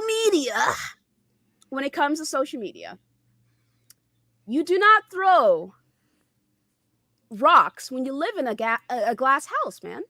Because unfortunately, people have pulled up some old clips of The Rock being a sketchy sketcher. So let's go ahead and play this. Yeah, his all his promos for the WWE. Chinese. Ding bong ding dong, his stone cold No. Ooh, man. Boy. Oh, and someone said something about chicken chow mein. Like, you know what? And like, here's the thing, right? Wait, ain't The Rock Polynesian or some shit? I don't. Well, He's he's half Samoan and half black. Half black. Oh man, not like. Before you go in, look at me. Can I just say one quick thing? Sure. The WWE, I don't know about WWE, but back when it was WWF, they had all kind of racist shit going on. I remember like that he added to that, but they had all kind of racist shit going on in WWF. But what's that mean, yo, you remember when Vince McMahon said the N-word? I don't remember. That's like saying back in the day that the N-word was less offensive because they was hanging people from trees and shit. Yeah, I mean, it's like pretty bad. It's pretty bad. Like, the thing of it is, right? This was several years, like forever ago, right? And I understand that. The unfortunate thing is, the internet never forgets. And even if you grow as a person, which Joe is claiming that he's like, listen, I am that was like 10 years ago. I'm not that person anymore. Even if that's true, people are not going to forget. People are not going to let it go. Just like The Rock, how The Rock used to make comments like that about Asian people. And then apparently The Rock called John Cena a transvestite, which I guess people are saying that's transphobic. I didn't know, because isn't a transvestite someone who dresses up as no. woman? Transvestite is an antiquated term for transgender. It used to be a time when it wasn't. Well, I'll say it like this. There used to be a time when people who weren't transgender used the term transvestite, but not meant to be offensive. Now, whether transgender people found that term offensive from the start, I can't say because I don't know. But there was a time when among non-transgender people, the word term transvestite was used, but not as a slur. Now it's not accepted, but back then that was the term that was used, but it wasn't a slur. Yeah, I could Is That's the confirm best that. I can. transvestite is a slur, really? Well, not a slur, but it's Because, like I kind said, of considered as offensive. I'm like, the current definition for it is a person who dresses in clothes associated with the opposite sex. So See, I mean, if that's the definition they're using, but currently, transvestite. I mean, I didn't know that. the reason why this word sticks with me so much. Mm-hmm. Have you seen the Rocky Horror Picture Show? I have seen the Rocky Horror Picture Show. That song. Yo, great film. If you haven't That's a seen the great Rocky film, yeah. Horror It's a great Picture musical. Show, yeah. Interesting. Okay, no, I mean, listen, I didn't know that. I didn't know it had that kind of history, but what word doesn't at this point? So he called John Cena a transvestite. So people are calling him transphobic, and then people are pulling up clips of, I guess, some other people on the left using the N-word.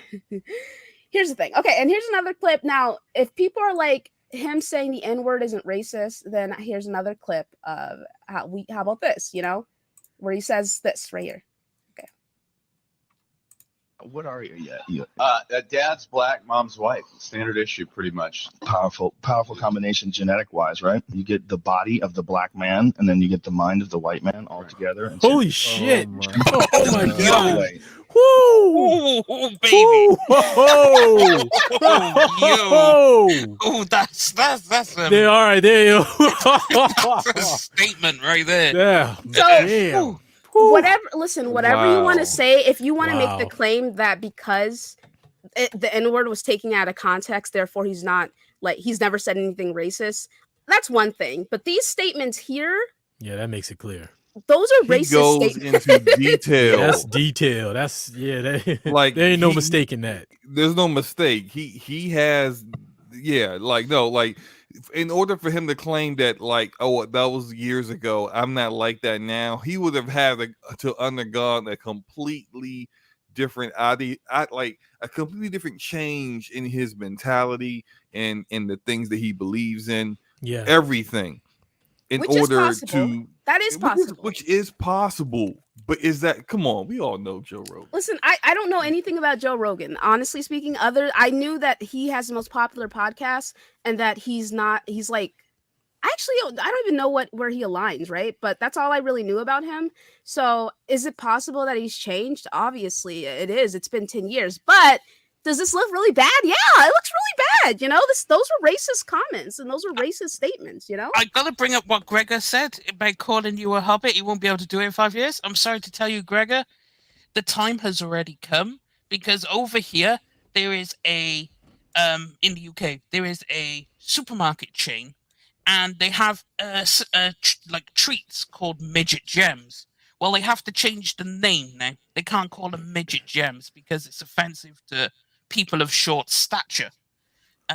So it's coming to a store near you. Don't worry. And the thing is as human beings, like we undergo changes, we evolve, we change, and there are terms that weren't considered offensive that now are offensive. And for the party that are affected by that, you be respectful and you pivot. It's like when I used to work, one time when I used to work in Sears, and there was this older Caucasian gentleman. I mean, he was at least in his mid 70s, and I was helping him.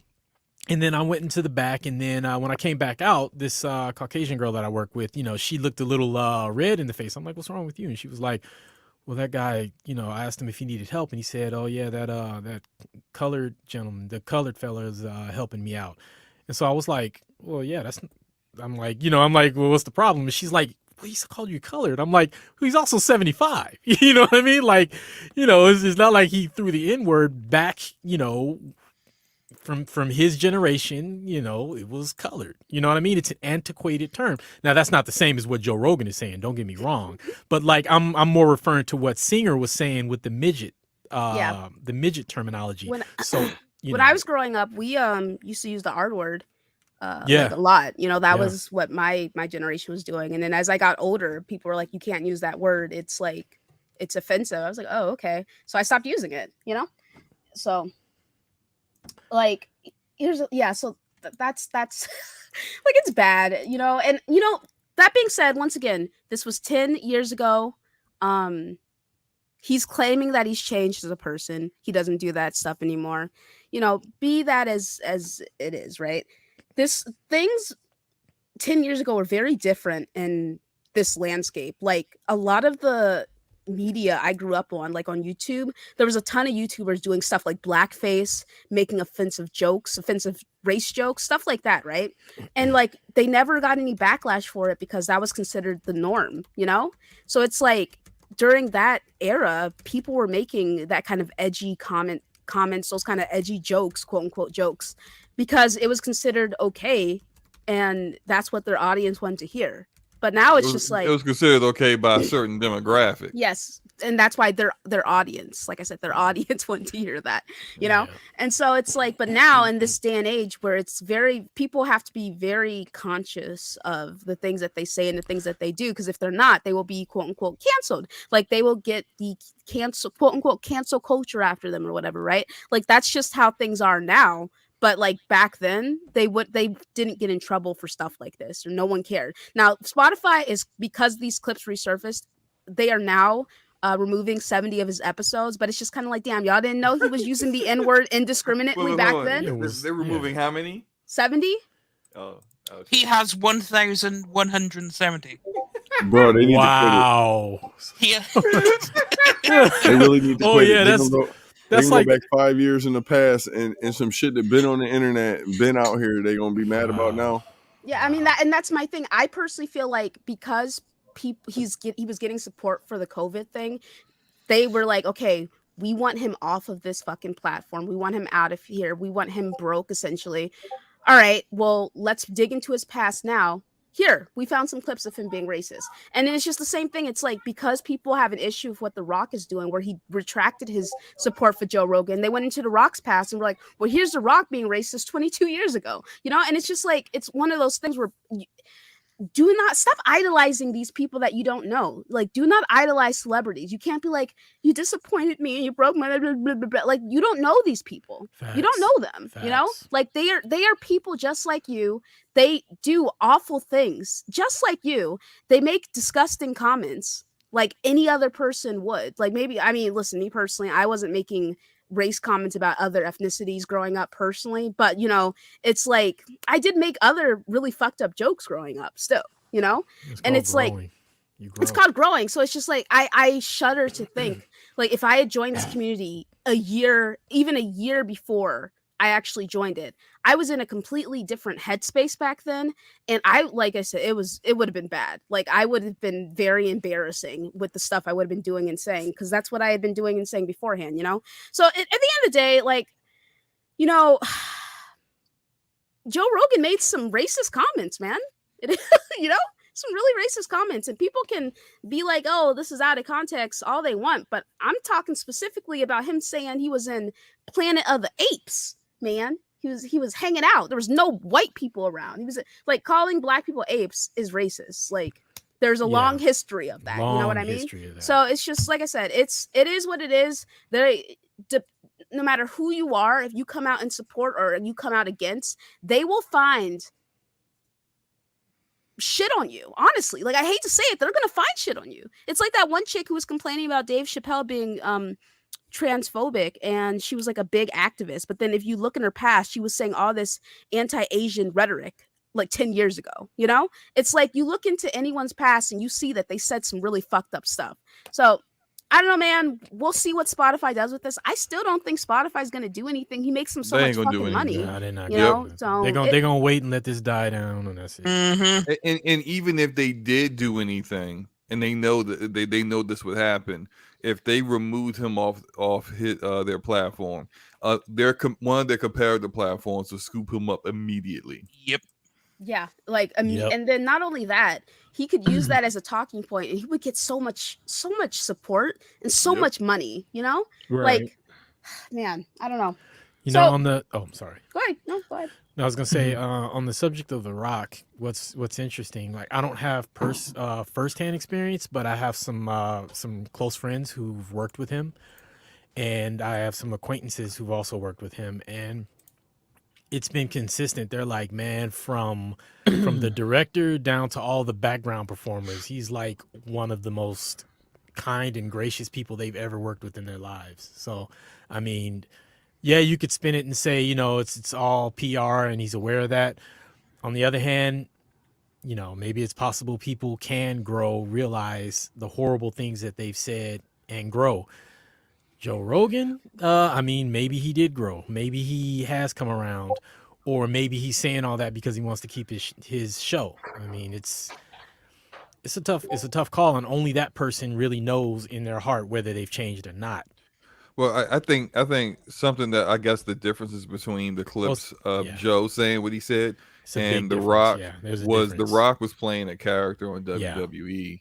Whereas Joe Rogan was doing a podcast and saying the things that he said as himself, Joe Rogan. So, I mean, that would Ramon, you've told us some things about some stuff that we're not going to talk about on the air, but like some things about some actors and actresses out here that might not the public image that they have might not necessarily be what it is behind the scenes. So like when you say people that actually have like met this guy and when the cameras are off and everyone's relaxed, he's like a pretty kind dude. I think that means something.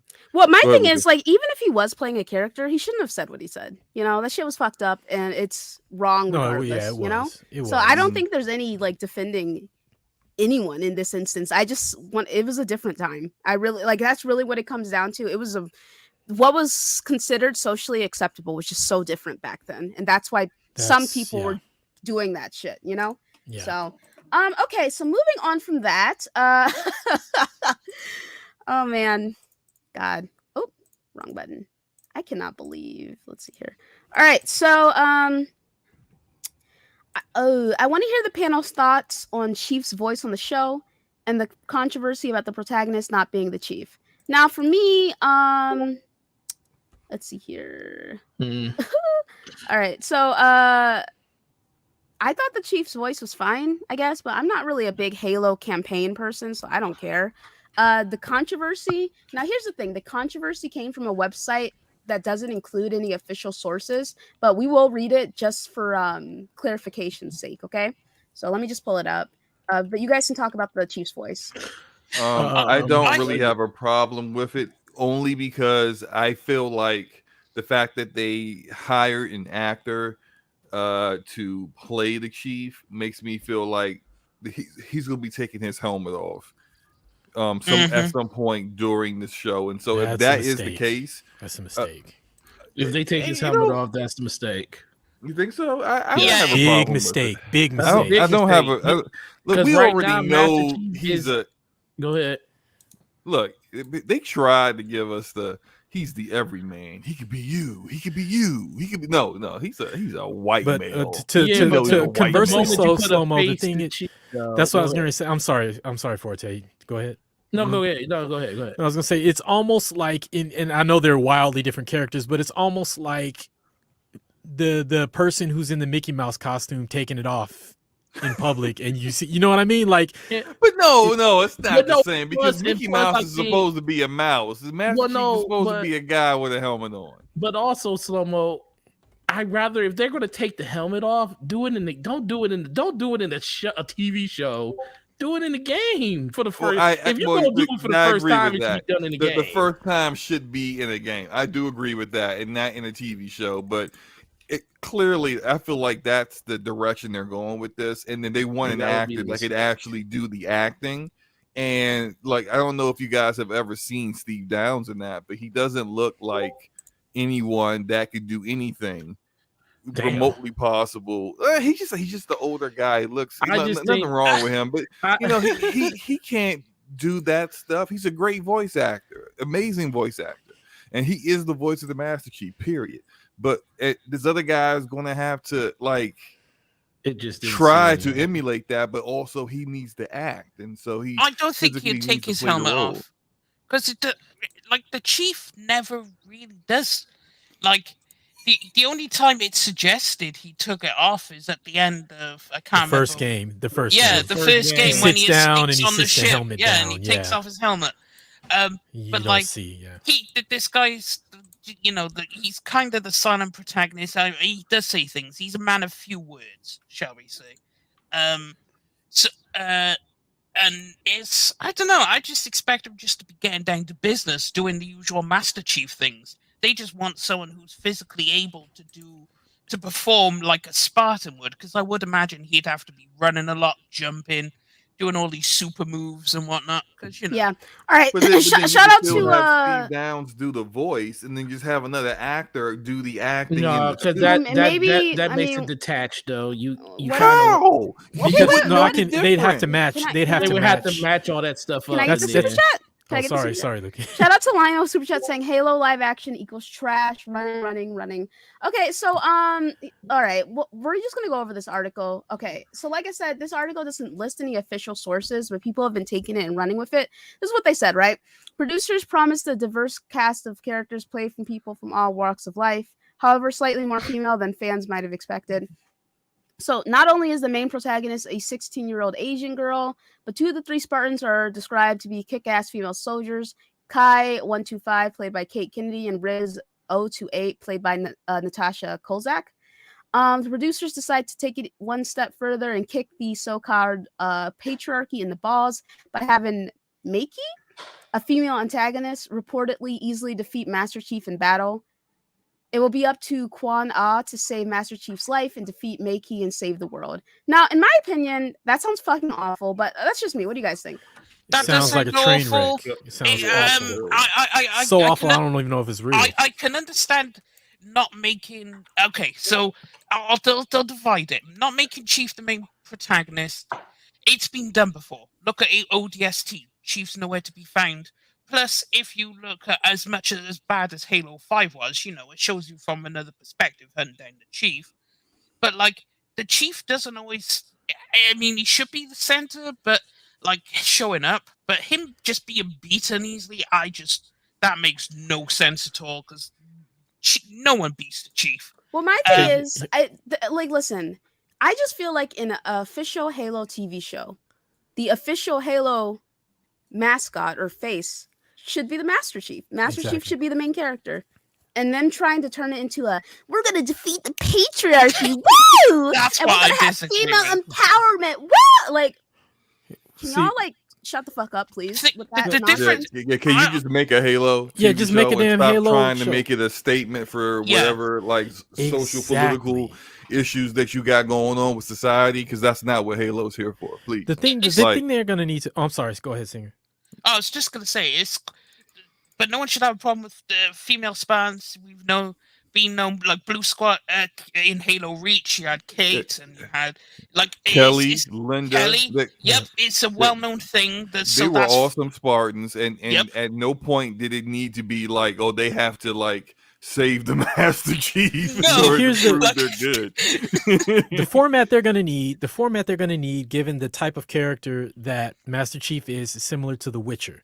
Master Chief is similar to The Witcher in that he's a man of few words. He's a badass, but he doesn't, he's a man of few words. So they need to have a good supporting cast around him as well. The whole, what this is talking about, it's so bad that I think that I don't even believe it's true. I feel like it can't even be true. A fucking mistake if this ends up being true. Yeah, people, no one fucking wants this.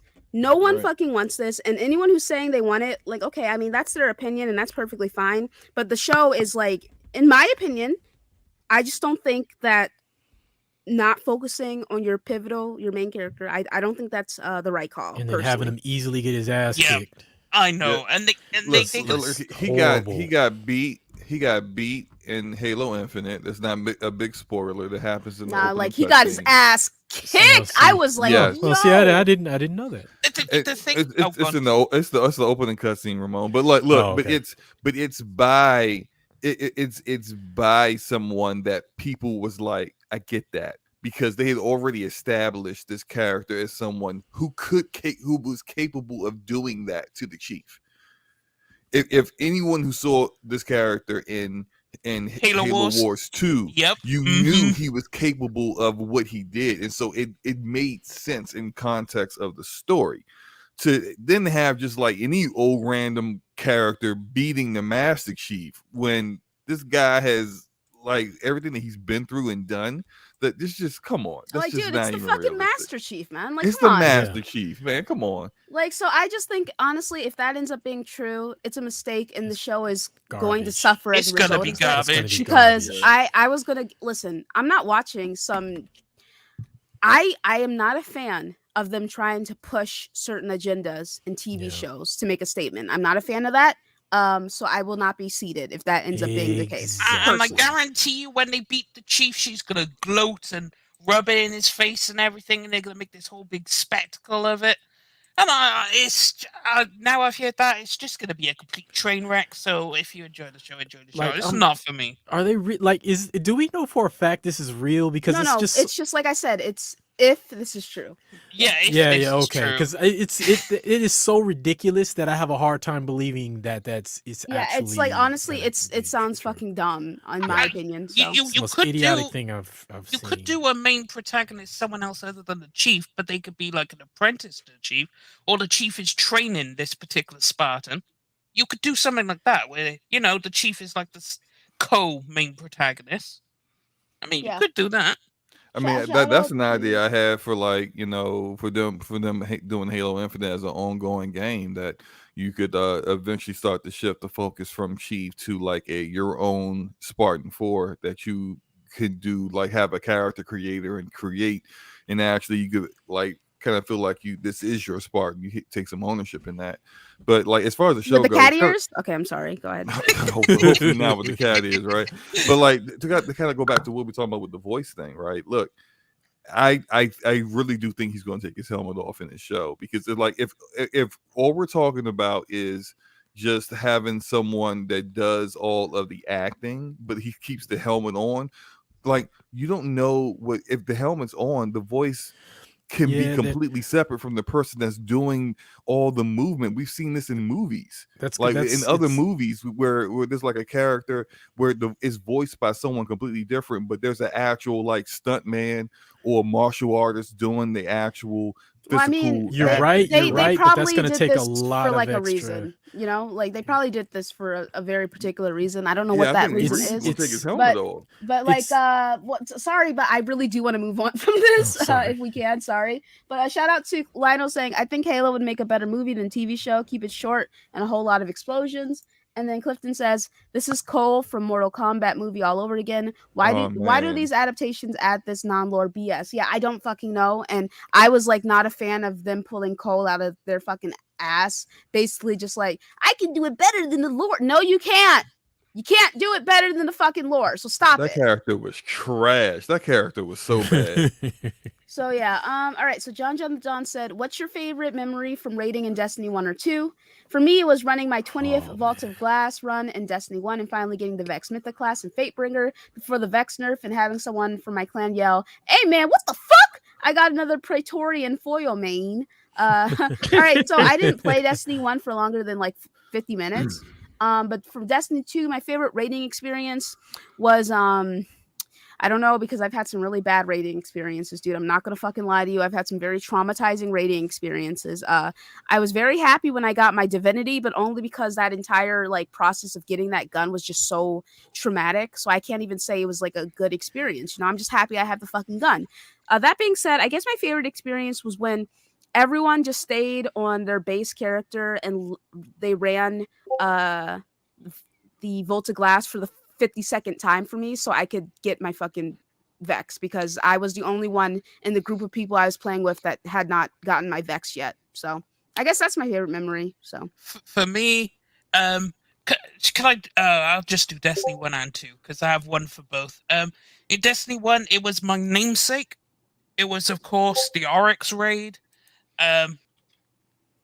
It's so like that's where I got my name, the Death Singers. It was so much fun running with the people I was running with, and it was just an amazing experience. So much fun. If you had the chance to run it. But yeah, there's a reason why I got my name, Death Singer. And then in number 2, it was Deep Stone Crypt when it first released. Running with the Iron Lord. Shout out to them. and my first ever run, Eyes of Tomorrow, dropped. And everyone got so mad at me, and I was immediately right. My job here is done. See you all later. So yeah. All right, Nautical, are you still there? Yeah, I'm still here. All right, favorite Destiny raid moment? Wow, so many. Actually, I have one. My favorite Destiny raid moment was when Slow-Mo claimed that he didn't go into the wrong door when we were playing the last Wish raid, and then Taz showed the clip and was like, "Nah, dude, you went into the wrong door." And someone was like, "Oh, okay, my bad." Like, exactly like that. So. I did not do it like that because like my voice can't go that high. So, all right, shout out to Inbondi saying for berating me in the chat. Can you Sherpa me, Luca? Sure. When Witch Queen comes out. Yeah, I have a lot of. I can't really nail down one singular one. Especially in Destiny 1, because there were so many. Like, I bought my Gallowhorn on the second week that it was available in Destiny 1, not having enough Strange Coin the first week to buy it. I just paid for it from Xur and didn't realize I had the most OP weapon in the game at that time, because I didn't get my official drop until Crota dropped. You say what? How much you pay for it? What was it? 21 silver, 21 Strange Coins at that time. Oh shit. Yeah. So I bought it day one, but then I didn't officially get the drop until Crota's End at Deathsinger, right there before you fight Crota, and I got the drop there, and I was like, holy crap, it dropped. And I was like, still super excited, and then knowing a lot of people were still looking for that weapon. But probably one of my favorite ones was I was really trying to get a Fatebringer, and a whole bunch of people in my clan at the time didn't have it, and I got double Fatebringer drops on hard mode, and I was like, wow, the game just literally gave me 2 of them. That was probably my favorite like weapon moment, but like just overall moment was seeing Oryx for the first time. I always tell people King's Fall was my absolute favorite raid of all of them. It's beating the Death Singers and then watching Oryx come up the side of the ship for the first time was like, wow, it was super incredible. And the teamwork that was involved in beating that, we beat that was the first raid I beat day one, and it took us almost 19 hours to beat it day one. And I remember just having to go to the bathroom many a times during that fight and couldn't leave because I was so riveted in getting to that. So that would be like my Destiny 1. Destiny 2, honestly, I think the Deepstone Crypt was probably my favorite one. Just like Singer, just because of doing it with a clan that I actually enjoyed playing the game with. When it came to the raid, I was in a clan that did a lot of raid stuff, but it was like always like, oh, who's next in line to do the raid? Where doing it with the Iron Lords, doing it with the crew like that, it was like more of like a family affair and stuff, and it was just super fun and enjoyable to do it that way. That was probably my most memorable one inside of Destiny 2. But Destiny 1, there's no raids that even come close to Destiny 1 raids to me and the experiences I got from them. All right, Slow-Mo, Destiny 1. The only one raid related I can think of is that I recall getting a Gallowhorn like on my first attempt at the Crota's End raid, and my one of my buddies was so pissed. He was just couldn't believe I got it like that easily. And he had been like, I've never with the raids have been like the kind of person that's like, as soon as the raid is up, I'm like in there trying to like brainstorm what to do, like bump all that. Nah, fam. Y'all can spend your entire day. Oh, you looking at videos. Let me know what the deal is when y'all done, and I'll jump in and you just let me know what to do. And, yeah, I feel the same way. I don't feel like just I don't want to do it. No, basically. Yeah, I have no interest in doing any of that. I just want to get in, get my shit, and get out, man. Like raiding is cool, but like I've never had a consistent group to raid with. So unfortunately, I don't even have a team to do that shit with. So all right, so go ahead. It was let me finish up. My friend was the one that always did that stuff. Like he was always the first one, and he's the one to tell the rest of our crew what we had to do in the raid, and he still hadn't got one yet. Got one to drop, and I got one to drop, and he was just Yeah, it's always like that, man. It's like whoever you're Sherpaing ends up getting the shit that you want. All right, Singer. Final one. The best one that everyone who's played Destiny 1 will know about is pulling the plug and glitching Crota. That was the best one in Destiny 1. Yo, making good. Just straight cheesing this man like it's no tomorrow. That was the best moment. You know, one of the now that you think, one of the best ones was Wrath of the Machine and doing it like, you know how you do the empowerment, like you remember how you do the empowerment side of it, Singer, with all the empowerment things. That probably was the most like beautiful fight you will ever see in a Destiny game if you do it that way.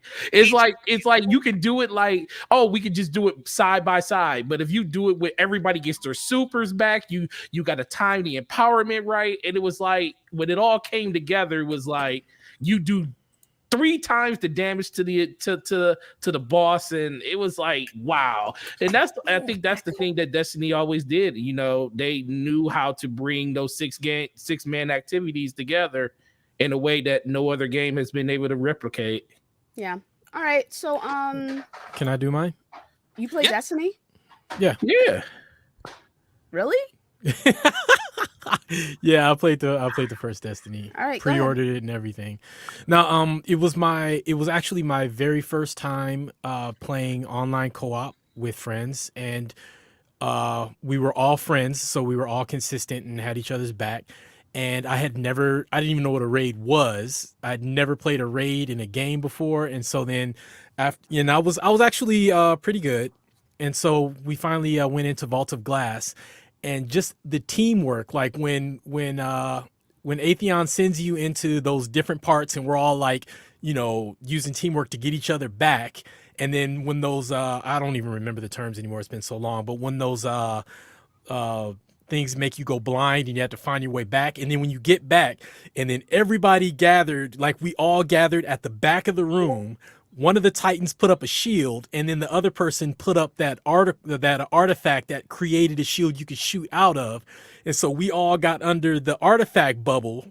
Atheon's shooting at us, but he can't get us. And so we're just blasting the shit out of him. And then when that wears off, we go through the Titan shield in order to get to cover. So Atheon couldn't get us as we got to cover. And it was just like, it was the first time I'd ever played a game where everybody was communicating. We were this cohesive team, and then that whole Vault of Glass run was just like magic. I haven't to this day experienced something like that. Do you just remind me of something? Remember when you could shoot out of a Titan bubble? You didn't, like, now you have to go in the bubble to get the buff, and you leave the bubble to keep it for 10 seconds. But there was a moment in Destiny where you could stand in that bubble for eternity and keep weapons of light and have an overshield, not taking damage from anything outside. I mean, personally, imagine fighting Atheon when you could just push him off the ledge. Oh, I remember that before. The funny thing is, solar grenades and everything. Yeah, grenades. You had to use the grenades. I was actually, a lot of people were mad when they fixed it, but I actually, when I got together with my friends finally and we figured out how to beat Atheon, I was glad that they fixed that, because it was so much more fun playing it the right way without cheesing it. Like that was one of the best gaming experiences I ever had. Like, I still think people like we were talking about, because Slow-Mo's first one was Last Wish. I still believe to this day in Destiny 2, Last Wish is the fight with Riven. If you actually do it the correct way without cheesing it, which nobody does, no one does it the correct way. If you do it the right way, and that, it's probably one of the most intricate fights you will ever have in Destiny. I think Last Wish is like probably the best raid in Destiny 2. Yeah, it's very cool. I think it's very cool. But okay, so what's your go-to playlist that you always fall back on when you want to listen to some music? My music taste is very varied, so it depends. Yeah, I know y'all hear that, right? Yeah, I hear it. Yeah, I hear it too. I don't know who that is. It's definitely not me. It's definitely somebody's Discord is going crazy. I don't have it on, so I know it's not me. No, my Discord ain't on. Okay. It's all quiet. So my my music is very varied, like my taste. So it depends on my mood, you know. And I'm sure you could see because I've been posting on Twitter my different songs and playlists that I have depending on my mood in the morning. So that's for me. How about y'all? For me, I have a varied taste. Like sometimes I just want to jam out to anime music, and then like I have such a varied taste in music that it all depends on what kind of mood I'm in and what I'm doing at the time. If I'm just, if I'm angry and I'm, I end up out shopping, I'll throw on some heavier music. But if I'm like chilling and I'm out shopping, then I'll lighter music. So it just depends on the mood. For me, my music taste varies as well. When I'm playing something that's a little more heavy, I might go dark ambient like Sephiroth. I like Sephiroth. I'll if it's something a little more fast paced, I might go frontline assembly, the initial command. Synesthesia is another one. I know nobody's heard of any of this stuff that I'm saying, but it's instrumental music. A lot of times they show up in movie soundtracks or scores, I should say. So mostly stuff like that, like atmosphere type instrumental music.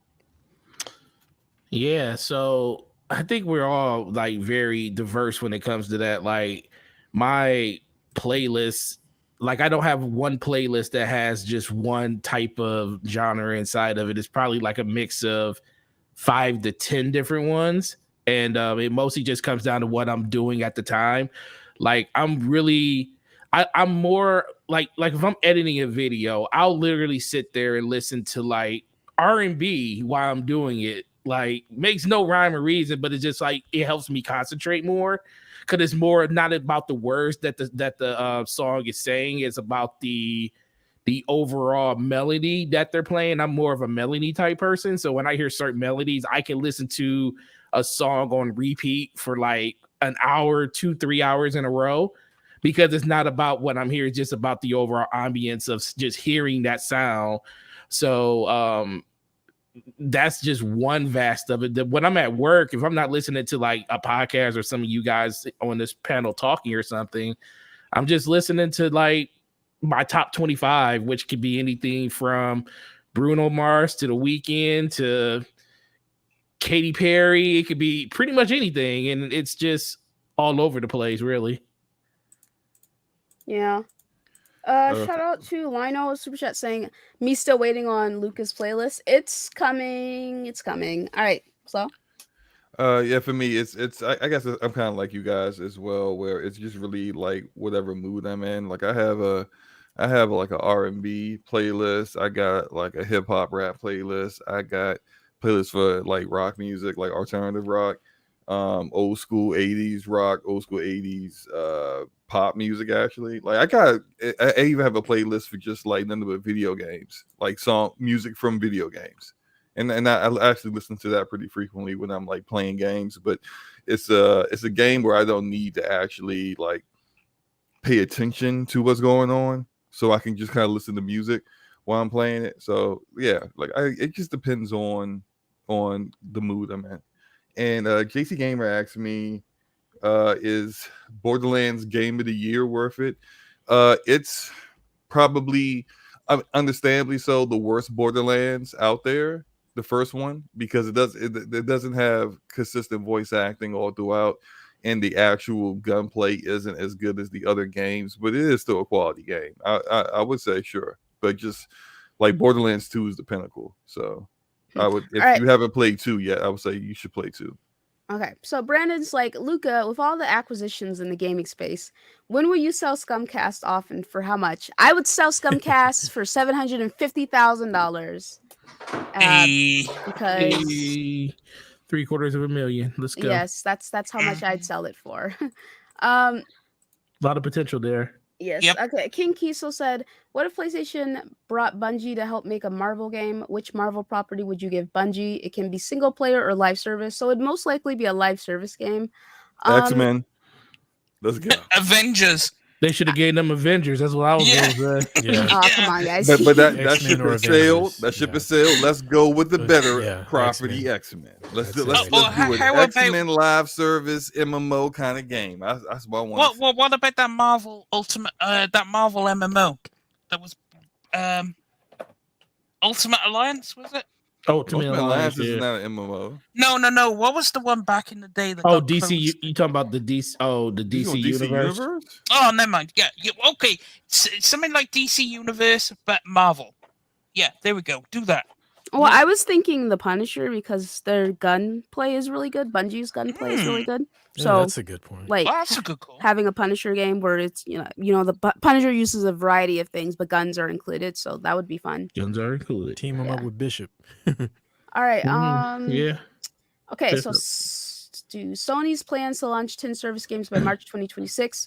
Personally, I don't care for the idea of games as a service in general. All right, me personally, I think this is fine. I can understand being a little bit concerned because you feel like it's going to take away from Sony's single player quality, goodness or whatever. But I don't think there's anything to be concerned about as of right now. And I'm very interested to see what these 10 service games are what they actually shape out to be by 2026. I do not think the quality of their first party single player games is going to suffer as a result of this personally. That's just me though. It's just my viewpoint, boys. I think that them putting some focus on these live service games is actually going to be a boon to everything else they've done because like Sean Layden said, it was something that I remember talking to somebody about, and then Sean Layden came on and then articulated it better. How long until we get to the point where it's just not sustainable anymore? These games are costing anywhere from 50 to $400 million to make. And the thing is the one thing that Sony doesn't do is they don't have microtransactions in their first party games, at least the ones that I've played. They don't have microtransactions. So like by them having games as a service games, which I don't have any interest in, but that enables them to have a steady stream of income that's huge because microtransactions are huge, that will enable them to still be able to maintain the quality that we expect from their other first party experiences. So I think that's Sony recognizing that they can't keep doing things exactly the way they've been doing, and they need to at least pivot in a way that enables them to continue doing what they've been doing, but then do something else. I agree. Go ahead. Go on. No, go ahead. I was gonna say I agree with Ramon, because I like that they're actually doing this now because this is something that needs to be done for ages. Because games like COD was a crutch for PlayStation. Like they focused on single player and let third party, because it's the most popular on their console. Yep. Just let third party handle multiplayer, and people will be fine with that. We'll just keep making our single player games. Well, they've obviously discovered that now how do you balance the books? So it's correct that you go make some multiplayer experiences to generate some cash, which could fund your first party, which then makes your first party better because you have all the money you need from these multiplayer games, and you can funnel it into your first party. Yeah. So I said, I think it's fine. I am gonna wait and see. I'm not concerned as of right now. So I'm not concerned, which is why they purchased Bungie. They want Bungie's help because, like I said, Destiny is a live service game that is very successful. So okay. So Meat Puppets, like, will ponies and bots ever get along and enjoy the games? Yeah, we didn't either. Oh, go ahead. Okay. Go ahead, Slomo. All right. I was going to say that I think that this is not that big a deal. That just because they're doing 10 live service games doesn't even, like, they already said at a minimum, if it's the 25 other games they said they're making, that means there's 15 other non-live service games they're coming out with. So I really don't think it's that big of a concern. I also think that what they're trying to do is attempt as many different live service games as possible with the hopes that one of them really hits and if one of them really hits, then it would have been worth it, because that's a game that will be far more profitable in the long run and still be around and generating revenue with a community that is sustainable for years to come. So it's worth it to do 10 different games with the hopes that at least one of them actually does that for you. Yeah, I just think in general it really just comes back to Sony has been hiring massive amounts of people for all of these different studios over the course of the last year, and to think that all of these different, and they have multiple teams on all of these studios too. So, you know, the team that did Last of Us single player isn't the same team that's doing factions and everything. So they're bolstering their ranks and be able to get a lot of these experiences out. So I think Bungie is just another part of that acquirement to get, you know, more expertise in the things that they need more help with. But I do think we're still going to get that same quality game that we get from them now. I just think that they're going to have other teams building experiences that those teams aren't able to build. And that's why Sony can still operate with less studios than most other companies and stuff, because they already got the blueprint for one side of the puzzle, where a lot of other places still are trying to figure out the, you know, the full thing, the C343 for Xbox. So I think in general, it's going to be a good thing. I think it's a good move. Everybody's made great points around that, but I think it's all about the talent. And that's where you see Sony really investing in. And that talent is what's going to bring all of these different 10 live services games to fruition versus all of the single player games they normally do. Okay. Anyone else? Oh, okay. I just think about, imagine Ghost of Tsushima, how that surprise multiplayer. I mean, like, and they did a damn good job. So I'm just thinking about the possibilities. You know, Sony's smart, man. They're doing this so they don't have to put a strain on their existing studios. You know, they once again, it's back to shoring up your holes in your armor, right? They know what they're doing. Yeah. All right. So, will ponies and bots ever get along and enjoy the games? Honestly, no, because I think fanboyism, I don't know, I feel like it rots people's brains. Like, I feel like fanboys, like, once you become a fanboy, and I joke about being an Xbot all the time, or maybe I'm serious, whichever. I honestly, whatever people decide to call me, that's perfectly fine. I really don't care. But I genuinely think that if you have, like, some kind of strong attachment to these systems, or the brands attached to systems, right?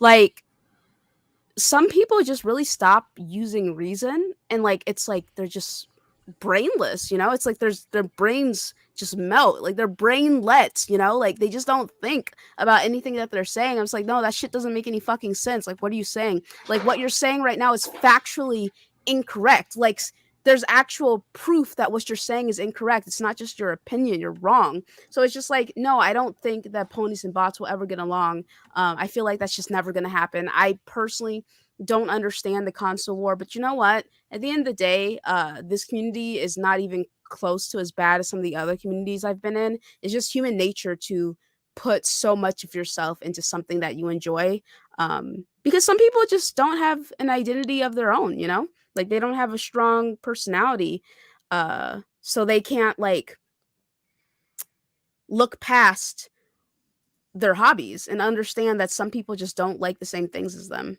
So it is what it is, man. I think to this, only two things need to be said. Jim Dance Move Ryan and Phil Dominus Maximus Aurelius Spencer are both elevating their companies, and it'll all come together on PC, where Gabe Newell will look after us. And there we go. All right. Go ahead. No, I was gonna say you can draw easy parallels. When Barnes and Noble first released the Nook, and for people who don't know what I'm talking about, these are e-readers. These are dedicated e-readers. You had people who had Kindles and people who had Barnes and Noble Nooks, and they would go at each other in the same manner as these console zealots that we see on these platforms now. They even had a term on Facebook called TAR, meaning troll and run, where Nook people would go to a Kindle page and just troll the shit out of them, insult everybody, and then run back to the Nook page.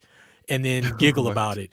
And now these were grown ass people, readers. Of all people, you would think you wouldn't get this out of readers. These were grown ass 20, 30, 40, 50-year-old readers doing this tribalistic bullshit. So no, zealots, no matter what the media, are going to do what they do because humans like fighting.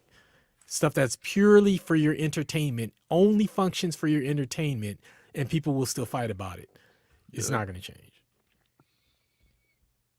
Right. Very true. Okay, so which PlayStation franchise or IP could work well as a games as a service title? I think Ghost of Tsushima would be pretty good, right, Ramon? Yeah, I think Ghost of Tsushima could work. I mean, they've already got a strong multiplayer, so yeah, I think that could probably. And work. I know that they. Okay, I feel like they want that for The Last of Us and Uncharted multiplayers as well. I mean, I could honestly see Yeah. Horizon Zero Dawn becoming multiplayer. Yeah, I could see that. Yeah, Well, Horizon, in what way? Like, how would they? As in like not like a Monster Hunter experience, but well, maybe. Well, you have a bunch of. Sorry, Stinger, to cut you off. I'm sorry. Go ahead. I was just gonna say either like a Monster Hunter experience, or you could probably throw in 4-player co-op or something, and just run around this open world, and because it's similar to like how something like Dying Light does it, where you can go into someone else's world, help them out, take down whatever, take stuff back to your own world, that kind of thing. It doesn't have to be like an MMO or anything. The other thing too. Oh, I'm sorry. I think that. I mean, look, I understand what you mean. I just think in the context of, I'm thinking about Horizon Zero Dawn. I think that would be boring if there was like, if I could just have someone join me, and would they be an identical Aloy, or like just a random person from her tribe that's there, just take like fighting the machines. And I mean, I don't really find that all that appealing. That's just me. There's a potential there, though. There's a potential for something there, and it doesn't necessarily have to be centered on Aloy, because you have a bunch of different human civilizations and factions, and you have machines that can be reprogrammed to be mounts. So you can have a sort of an MMO setting where you can have a certain number of people, and they can, you go out into the world, and then you destroy or you capture mounts, and then you can choose a faction, and you and your friends are this faction, and then your other friends are that faction, and you have these mounts that you can ride, and you can fight, and you can either co-op against, like, do raids, for instance, against like larger, huge, like, a super powered Thunderjaw or something like that, or a Tremor Tusk, you know what I mean? Or you go against each other, where you have people on those Velociraptors all riding into battle on Striders and stuff like that. Like, I think the potential with being able to ride the mounts and then going against huge machines, and I think it could be something that could work well, especially given the human factions and the different human like settlements and stuff like that. All right, cool. Anyone else? Okay. Drav wants to talk about MXR plays terminated without warning. Okay, so I used to watch this guy back when I was playing Skyrim, and he covers a lot of mods, right? Like a lot of mods for Elder Scrolls. He has 1.86 million subscribers. Now, he didn't have any strikes or any warnings on his channel, but for some reason YouTube decided to just delete his entire channel. Now, like, he stated in his video that he did following up when he got his channel back that YouTube is like, it's difficult to get a hold of someone. So he did what all the other content creators do when shit like this happens. He went to Twitter, made a big fuss about it, and YouTube's like, oh, we'll finally get back to you. So they hit him up, and I mean, he's got his channel back now, but it's been some time. So like I said, almost 2 million subscribers, deleted his channel for like no fucking reason. So you remember back a couple years ago when this happened to Marco Styles, when Marco Styles got his channel stolen by hackers, and they completely deleted all his content, repurposed his channel for, I can't remember what they were trying to sell, but like he was like daily sending emails to YouTube, and they were just ignoring him, like nothing. They didn't see anything. Didn't even give him any kind of like indication that they had actually received his emails and they would be getting back to him. It wasn't until he jumped on YouTube, and then other content creators, even people who weren't even in gaming, like the quartering and stuff, were like, yo, this is not cool. What are y'all doing about this? Then they finally, once they saw all that happen, decided to do something. And it's crazy to me that people were like shocked that the best way of doing customer service for YouTube is to go to a completely different social media platform. It's crazy. To complain in order to get you to contact me and to work on what these issues are. It actually happened also to I watched Hardware Unboxed. Hardware Unboxed got content, like a bunch of content like copyright strikes from a fake channel that was like basically just putting claims on channels to try to steal revenue for, and like they do it for like a few weeks and then they just delete the channel once they get they can no longer like actually successfully take stuff. That happened to Hardware Unboxed.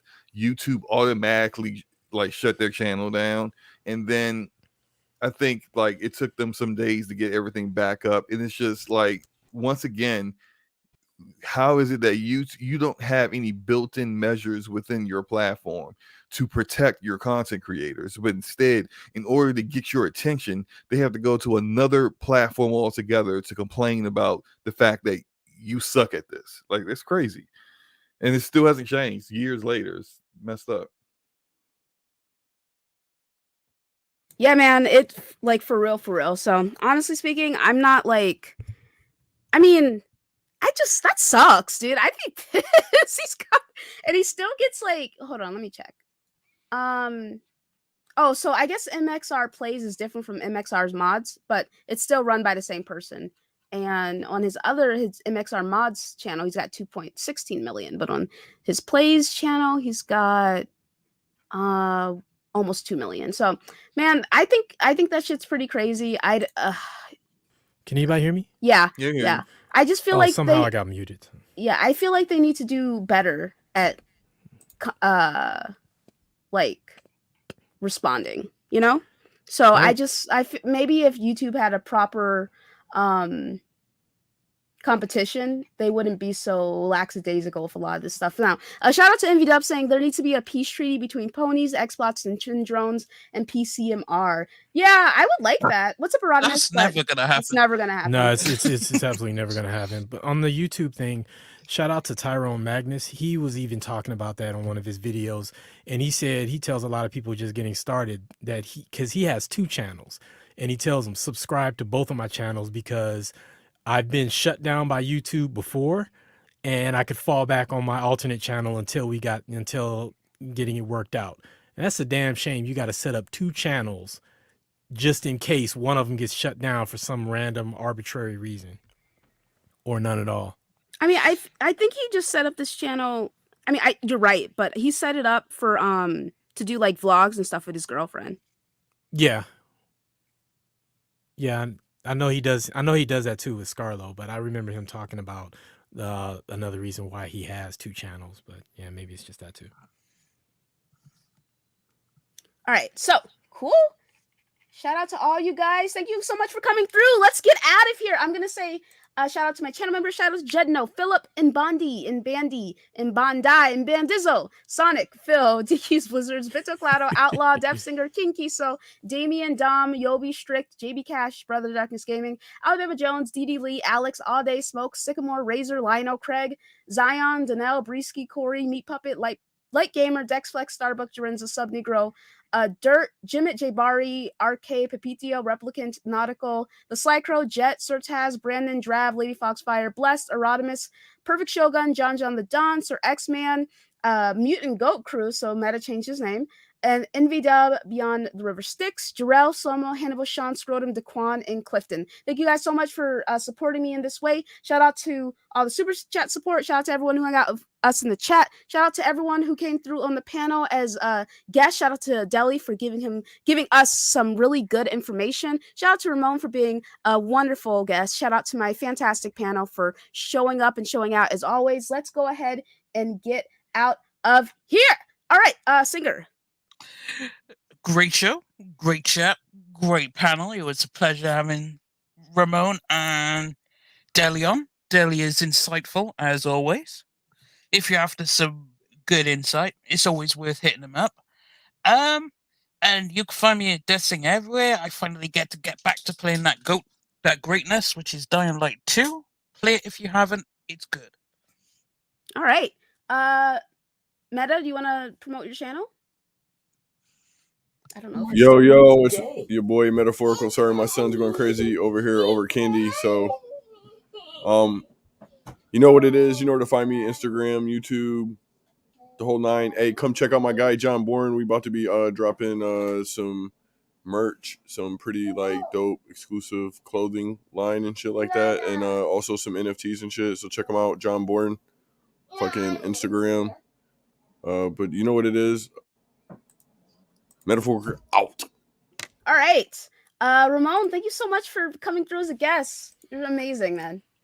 Yo, I really appreciate that. It's always an honor to be on the show. Thanks for the love, all of you guys. Thanks, Singer, Slow-Mo, Nautical, Metaphorical, and of course, last but not least, the host, Luca Teal. I really appreciate it. You guys know where to find me, Ramon Terrell on Twitter. And yeah, if you like fantasy, epic fantasy, fantasy humor, urban fantasy, stuff like that, you can check me out on anywhere where books are sold online. And yeah, that's really about it. I'm working on getting Fairies 2, the sequel to the Avatar that you see on the screen right now, and hopefully within the next few months. And that's about it. Sweet, man. Sweet. All right, Nautical? Yo, great show. Lot of information, really good information. Deli came through, lit it up. Ramon, is always great to be here with him. Singer's always informed. Meta's always got his kids in the background, but it's always love because he's part of the family. And maybe I guess I'll thank Slow-Mo for being here, but you know, Luca always puts it all together. But Forte everywhere, YouTube, Twitter, Xbox Live, PlayStation. DPS podcast every Thursday, 9 p.m. on my channel last week, Slow-Mo's Net this week. And check out the podcast on your favorite podcast listening device whenever you get a chance to. It's always a great time. And have a good week. Enjoy the games you're playing, guys. All right, Slow-Mo? Yo, great show, guys. Forte's already plugged DPS.